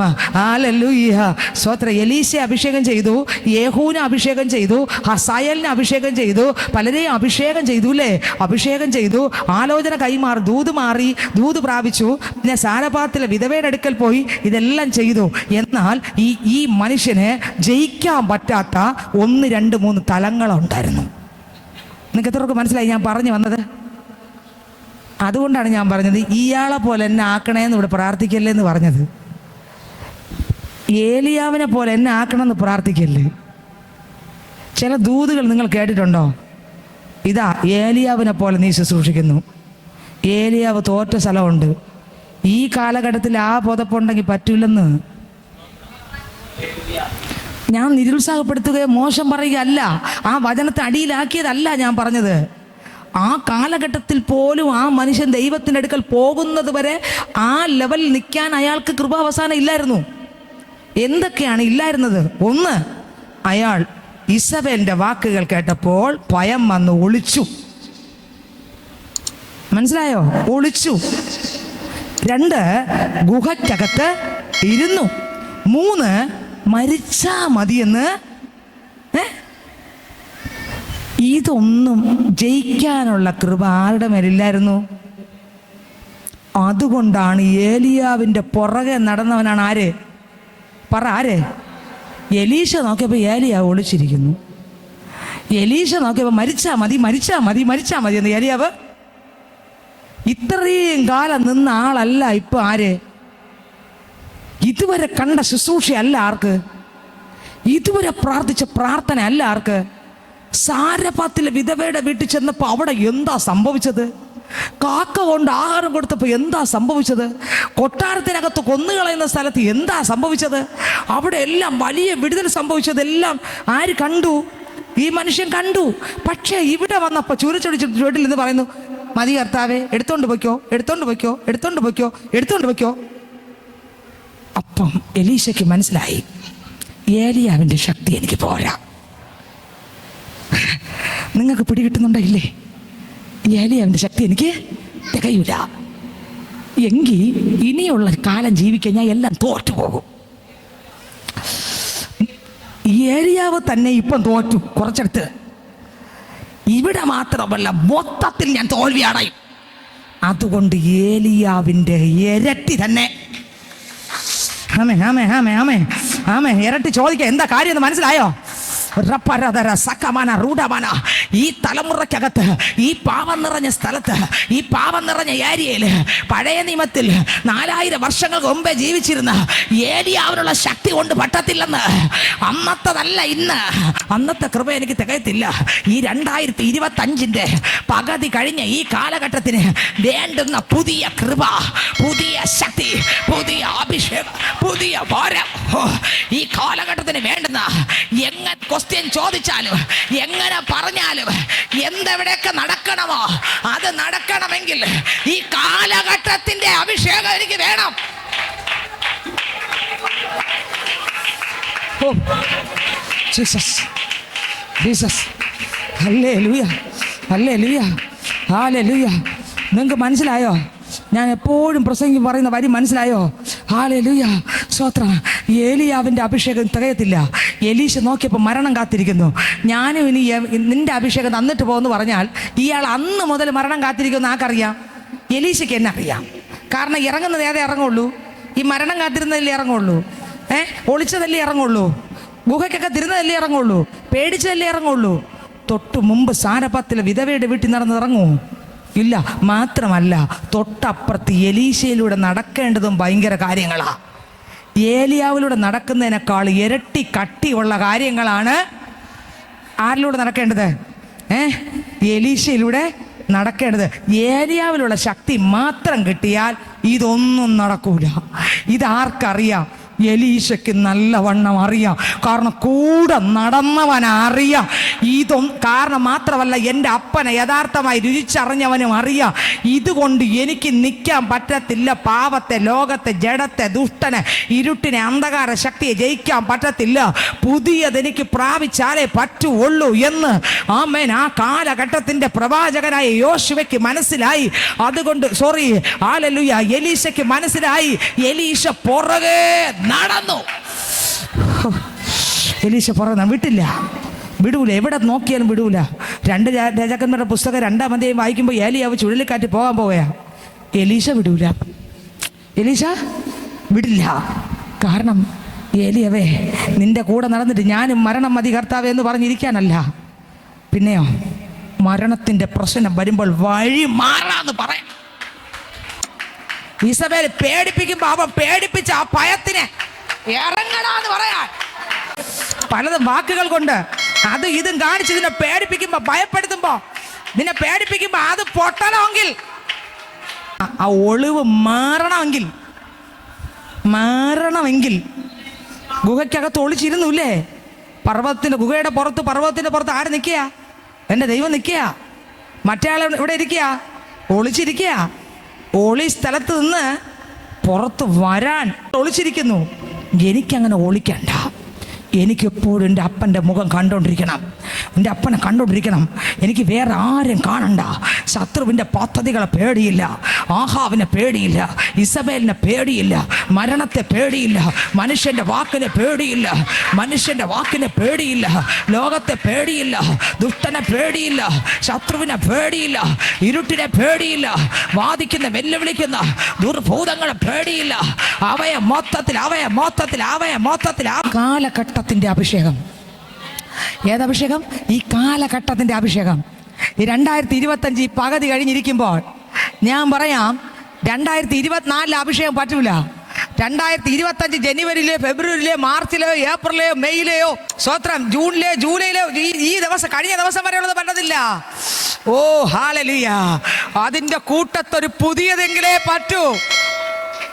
ആമേൻ ആമേൻ ആമേൻ ആമേൻ. ഇന്നത്തെ കാലഘട്ടത്തിന് വേണ്ടത്. Oh glory glory. Hallelujah hallelujah. അയാൾ പേടിക്കാൻ എന്താ കാര്യം? അയാൾ ഭയപ്പെടാൻ എന്താ കാര്യം? അത് ആക്ക് മനസ്സിലായി. ആക്ക് മനസ്സിലായി?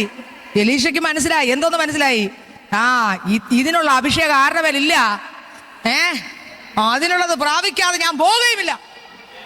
വിട്ടില്ല, പുറകെ പോയി പോയി പോയി പോയി അവസാനം ഏലിയാവിനോട് ചോദിച്ചു, എനിക്ക് തന്നേ പറ്റൂ. ഏലിയാവ് ചോദിച്ചു, ശല്യം മടിച്ച് ചോദിച്ചു, എന്തിനാ നീ എൻ്റെ പുറകെ നടക്കുന്നത്? ഇത്രയും നേരമായിട്ടും നീ വരണ്ടെന്ന് വെച്ചിട്ട് നീ എന്തിനാ എൻ്റെ പുറകെ വന്നേ എന്ന് ചോദിച്ചാൽ പറഞ്ഞു, യജമാനെ, അങ്ങയുടെ ശക്തി ഇവിടെ ഇരട്ടി. എനിക്ക് ഏത് വേണം? നമ്മളാണെങ്കിൽ ചിലപ്പോൾ കാൽ ഭാഗോട്ട് ചോദിക്കുന്നത്. ഇയാൾ അങ്ങനെയല്ല ചോദിച്ചത്. കാരണം ഇയാൾക്ക് ഒരു 50 വർഷം കൂടെ അങ്ങോട്ട് ജീവിക്കണമെങ്കിൽ ഇരട്ടി ഉണ്ടെങ്കിൽ നിങ്ങൾക്ക് മനസ്സിലാകുന്നുണ്ടോ? കുറച്ചൊന്നും പറ്റൂലെന്ന്. ആമേൻ ആമേൻ. ഒരു സാധാരണ അഭിഷേകം കൊണ്ടൊന്നും പറ്റൂല. ചില ഭാഗങ്ങളിലേക്ക് കയറി ചെല്ലാൻ അതനുസരിച്ചുള്ള കൃപ വേണം. ഹല്ലേലൂയ. ഇന്ന് ഇതിനകത്ത് എനിക്ക് നിങ്ങൾക്ക് വേണ്ടത് കഴിഞ്ഞ ദിവസത്തെ പകർച്ചയല്ല, കഴിഞ്ഞ ഞായറാഴ്ച പ്രാപിച്ച പകർച്ച അന്ന് മാത്രം. ഹല്ലേലൂയ. രാവിലെ തോറും ഞാൻ ഫ്രഷിനായി കാത്തിരിക്കുന്നു. എത്ര പേര് രാവിലെ എഴുന്നേറ്റ് ഫ്രഷിനായി കാത്തിരിക്കും അന്നത്തതിന് വേണ്ടി? ഹല്ലേലൂയ. അന്ന് കിട്ടിയ നാളെ പറ്റത്തില്ല. നാളത്തേക്ക് നാളെ പ്രാപിക്കണം. ഹല്ലേലൂയ. ദൈവത്തിന് സ്തോത്രം. എലീശ വിട്ടില്ല. ഓ സ്തോത്രം. കൂടെ പോയി, ഏലിയാവിന്റെ പുറകെ പോയി. എനിക്ക് കിട്ടിയിട്ടേ പോകുള്ളൂ. അപ്പൊ ഏലിയാവ് പറഞ്ഞു, നീ ചോദിക്കുന്ന വിഷമമുള്ള കാര്യമാണ്, പക്ഷെ കണ്ടാൽ എന്ത് കിട്ടും? ആ കൃപ കിട്ടും. വിശ്വാസം ഉണ്ടായിരുന്നു കാണുമെന്ന്. കാരണം അവൻ്റെ നടപ്പും അവൻ്റെ സകലതും ഹൃദയത്തിനകത്തുനിന്ന് വന്നതായതുകൊണ്ടും, ആർക്കും തകർക്കാൻ പറ്റാത്തതായതുകൊണ്ടും, ആർക്കും നശിപ്പിക്കാൻ പറ്റാത്തതായതുകൊണ്ടും, ആർക്കും ഉടയ്ക്കാൻ പറ്റാത്തതായതുകൊണ്ടും, ആർക്കും മാറ്റിവിടാൻ പറ്റാത്തതായതുകൊണ്ടും ഇയാളുടെ ആര് കണ്ടു? ദൈവം അങ്ങ് കണ്ടു. മാത്രമല്ല, പ്രാപിക്കും എന്നുള്ളൊരു വിശ്വാസം ഉള്ളത് കൊണ്ടാണ് നെഗറ്റീവ് വാക്ക് വന്നിട്ടും ആരാധന വിടാത്തത്, പള്ളി വിടാത്തത്, കൂട്ടായ്മ വിടാത്തത്. കണ്ടോ? നെഗറ്റീവ് വാക്ക് വന്നു, നീ എൻ്റെ കൂടെ അടുത്ത കൂട്ടായ്മയ്ക്ക് വരണ്ട, നീ ഇവിടെ താമസീരെന്ന് പോലും പറഞ്ഞിട്ട് ആരെങ്കിലും കേട്ടോ? എലീശ കേട്ടോ? എന്താ കേൾക്കത്തെ? ഏലിയാവിൻ്റെ വായിലൂടെ വന്ന നെഗറ്റീവ് വാക്കും ആത്മാവ് എലീശയ്ക്ക് വെളിപ്പെടുത്തി. നീ പൊയ്ക്കോ എന്ന് പറഞ്ഞു. കൂടെ പോയി പ്രാപിച്ചിട്ടേ തിരികെ വന്ന നിമിഷം മുതൽ അങ്ങോട്ട് പോയപ്പോഴേ വെള്ളത്തെ രണ്ടാക്കിയാ പോയെ അല്ലേ? അങ്ങോട്ട് പോയത് എങ്ങനെയാ? വെള്ളത്തെ സ്റ്റാർട്ടിങ് പോയിന്റ്, വെള്ളത്തെ രണ്ടാക്കി അപ്പുറത്തെത്തി, വെള്ളം ഒരുമിച്ചായി. പിന്നെ പോകണമെങ്കിൽ വെള്ളം രണ്ടായാലേ പറ്റൂ. ഏലിയാവ് എലീശ അപ്പുറത്ത് പോയപ്പോൾ വെള്ളം പഴയതുപോലെ ചേർന്നു. ഇനി ഇങ്ങോട്ട് കിടക്കാൻ പറ്റൂല. പക്ഷെ നമ്മളാണെങ്കിൽ പേടിച്ച് ഭയപ്പെടും. പക്ഷെ എലീശയ്ക്ക് ഞാൻ ഇരട്ടിയും കൊണ്ടേ വരുമെന്നുള്ള ധൈര്യം ഉള്ളതുകൊണ്ടല്ലേ പോയെ. ഈ ഒരു ധൈര്യം എത്ര പേർക്കുണ്ട്? ഞാൻ ഇന്ന് ഇരട്ടി കൃപയും പ്രാപിച്ചുകൊണ്ടേ പോകൂ എന്ന് പറഞ്ഞാൽ ഏലിയാവിൻ്റെ ഇരട്ടിയല്ല ഈ കാലഘട്ടത്തിന് വേണ്ടുന്നത്. ദൈവത്തിന് സ്തോത്രം. ഹല്ലേലൂയ. ഈ മനുഷ്യൻ വന്നു, ഏലിയാവ് എന്ന് പുതപ്പെടുത്തി ഏത് വെള്ളത്തെ അടിച്ചു അതേ വെള്ളത്തെ അടിച്ചു, ഏലിയാവിൻ്റെ പേരും പറഞ്ഞടിച്ചു. വെള്ളം എന്ത് ചെയ്തു? അവിടെ തുടങ്ങി ശുശ്രൂഷ. ഏലിയാവ് എത്ര അത്ഭുതം ചെയ്തോ അതിൻ്റെ ഇരട്ടിയും ഏലിയാവ് ചെയ്തതിനേക്കാളും കട്ടിയേറിയ ശുശ്രൂഷയും ആര് ചെയ്തു? വെളിപ്പെടാൻ കാരണം കഴിവല്ല, മിടുക്കല്ല, അഭിഷേകം. അഭിഷേകം, അധികാരം, ദൈവശക്തി, ദൈവത്തിൻ്റെ ഭരം അതിന്നും ഈ പള്ളിക്കകത്ത് വിശ്വസിക്കുന്ന ജനത്തിൻ്റെ മേൽ അത് ഒഴുകിക്കൊണ്ടിരിക്കുകയാണ്. ആ കെട്ടുകൾ പൊട്ടിക്കൊണ്ടിരിക്കുകയാണ്, ആ ബന്ധനങ്ങൾ അഴിഞ്ഞുകൊണ്ടിരിക്കുകയാണ്, ആ ചങ്ങലകൾ അഴിഞ്ഞുകൊണ്ടിരിക്കുകയാണ്.